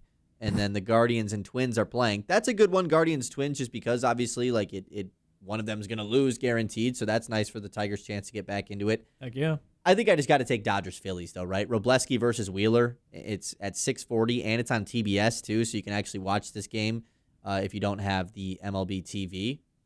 I think that's my pick for game. I like today. it. Yeah. I like it. I mean, it's a baseball day. That's where we are in late July. Where it takes center stage. What's your best local game? And that's a good one. I don't think there's anything else going on. I the Loons and Lugnuts, big series That's opener. True. Loons who will and Lansing Lugnuts. start? Because they just promoted who they were going to start. That's true. Who are they start? The people are asking Who that. are they That's starting? true. It's going to be live on the Mitt tonight at 6:50 pregame with John. If you want to tune into some Loons baseball and hell, maybe even some prospects that you might want to learn more about before the trade deadline. You never know. You never know. All right, that is the game of the day. Game of the day. piercing everyone's ears. I love that I sound. love that sound. It's so good. Pew, pew. Yeah, pew. Have you seen The Odyssey yet, by the way? No, Do you plan to see it? probably not. Do you want me to? Well, I'm just asking. I'm not saying you have to. I'm just wondering. Because I actually am starting to develop a new take. I haven't What's seen your new it. take? I haven't seen it Is it yet. Twitter based? Because mine was just like all the casting choices, and No, I'm no, like, it's not. It's nothing to do like with the actual movie itself. mm-hmm. I haven't seen it yet, and for typically a movie of this caliber, I will see it the second it comes out. Like when Oppenheimer came out, I saw it the very Friday night that it came out. Nice. With it being 70 millimeter IMAX type of movie, where it's if you watch it regularly, it's just not really nearly as good. It's not really meant how it's to be watched. Yeah. I thought that was cool at first. I'm like, oh, this is like a cool thing. Mm-hmm. I have to go like really out. I would have seen it by now if it was just if I could. I mean, I still can go watch it in the regular movie theater. I'm sure it's still going to be great, but knowing that it's just there's a better version of it an hour down the road. Yeah. I don't have the time to go drive an hour and then watch a 2.5 hour movie and then drive an hour back. That's a, that's a Birch Run 5 hour gap. Birch Run doesn't have IMAX? Birch Run is not IMAX. Grand Blank is the No. nearest one. Really? And the thing is, that's just regular IMAX. It's not 70 millimeter IMAX, Sure. which is only available in Grand Rapids. And if you try to get a ticket to one of those right now, it's unbelievable. They're sold out like days and days and days out. I saw in IMAX, I saw the Super Mario World or Super Mario Galaxy. You saw that in IMAX? I did. I was the only one. I was like, wait, IMAX is available? They're like, yeah. Like, this is awesome. It was my So what's first. the regular? Is the regular IMAX, IMAX still is- ceiling to floor? Not I quite, think so. right? Is Whenever it? Okay. it was still, it was such a big screen. I was like overstimulated a couple times. Yeah. There's so many colors. I was like, I'm this gonna is see awesome. it in regular IMAX, and then hopefully at Yeah. some point, if I'm just out on the west side of the state, I will watch it in 70 millimeter. But I'm just a little frustrated because Nolan is the GOAT. Yeah, he I've been does this wanting because to he's watch pretentious. the Odyssey, and I haven't seen it yet. And I haven't like seen any spoil. And that's not really like a spoiler type of movie. I mean, it's a story. It's a We know story it. that's already been written. It's just like Oppenheimer. There's no like spoiler to it. Mhm. But I really want to go see it how it's meant to be watched, and it's like super exclusive to go see, and Yeah. it's hard to go see, and you have to have a 5-hour window in a day to go watch it. No one has that. No. So- That's what's great about the movie industry currently. It's, make it hard for you to watch. A regular movie is already overpriced at how it once was. And, yeah, you have to watch it on the specific screen or you're not a film Yeah. goer. You're not give me a rest, Like, give me a rest. Yeah. You're telling a story that's already been told. And the Cyclops, all I could say is that he looked better in the 1950 Okay, I'm not version. going to trash the movie. The It movie looks itself better. has gotten extremely great reviews. Sure. No, it's a great And I story know it's that going he to be didn't write. awesome. I know that the movie's going to be awesome. Mm-hmm. Like it's already going to be good without even me having to see it. Correct. It's a great Just book. because it's Nolan. It's hard to mess it up, Yeah. There should be more explosions, though, like The Dark Knight. Right, yeah. What more if something just blew explosions. up? Yeah, that's a good point. I do love going to the theater. I love going to the movie theater. It's awesome. It's an awesome thing to do. It's a lost art. I think they are back. Ben made the take that this is bringing movie theaters back. No, Oppenheimer and Barbie brought movie theaters. No, back. Top Gun Maverick brought movie theaters back, but Yeah, okay. keep That going. was right post COVID. That was right post COVID. 21. Tom Cruise, the studio Yeah, no, was you're like, right, we they want to make did. some COVID money, and he was like, Paramount, if you Yeah. do this, I swear to God, And that, I you're will right. take my Scientologist gods that I believe in and curse your studio to eternity. And he That did did bring it back, but I think Yeah. Barbie, the combination of the Barbie that was Oppenheimer great, thing too. at the same time, that like really was like, oh yeah, movies are so back. Okay, let's guess Colin's open, huh? Sure. I think it's J-Mac this week. It was J-Mac yesterday. I would assume it is today as well.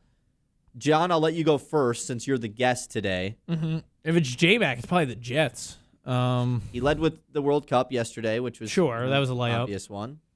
All I've gotten 4 days in a row correct, by the way, so I'm on a bit of a Nice. hot streak. right, I'll just say LeBron. I got nothing else. It's a good one. He won't talk baseball. He's allergic to it. Man, the AJ Hinch playing Game 7 thing is the number 3 headline on ESPN right now. Yeah, it was a big thing to say. Like the Scooble stuff will be elite at some point. It will be led with. He couldn't J-Mac not- couldn't point Scooble out of a lineup. Yeah, it would be He couldn't. it would be a Colin thing, and it would be like nearing the deadline, and it would have to be some major like Dodgers buzz. But I think it will be elite at some point. It's for sure going to be LeBron today because there's nothing else to lead with. So I'm going to try to pivot to a football thing, I guess, and just say, is there any sort of football news that we could do? I'll go with Caleb Williams and the Bears. I don't know. Caleb Williams and the Bears. He's top 10 on the top 10 list. That's true. That came out a week ago. Yeah, it's going to be LeBron for sure. All right. Thank you for producing today, John. Good luck with the Loons tonight against the Lugnuts. You can listen here on the Mitt at 6:50. We will be right back here, our final show of the week tomorrow. It'll be me with Brad Tunney. We'll see you at 9 a.m. tomorrow on 100.9 The Mitt. The Ben Bosscher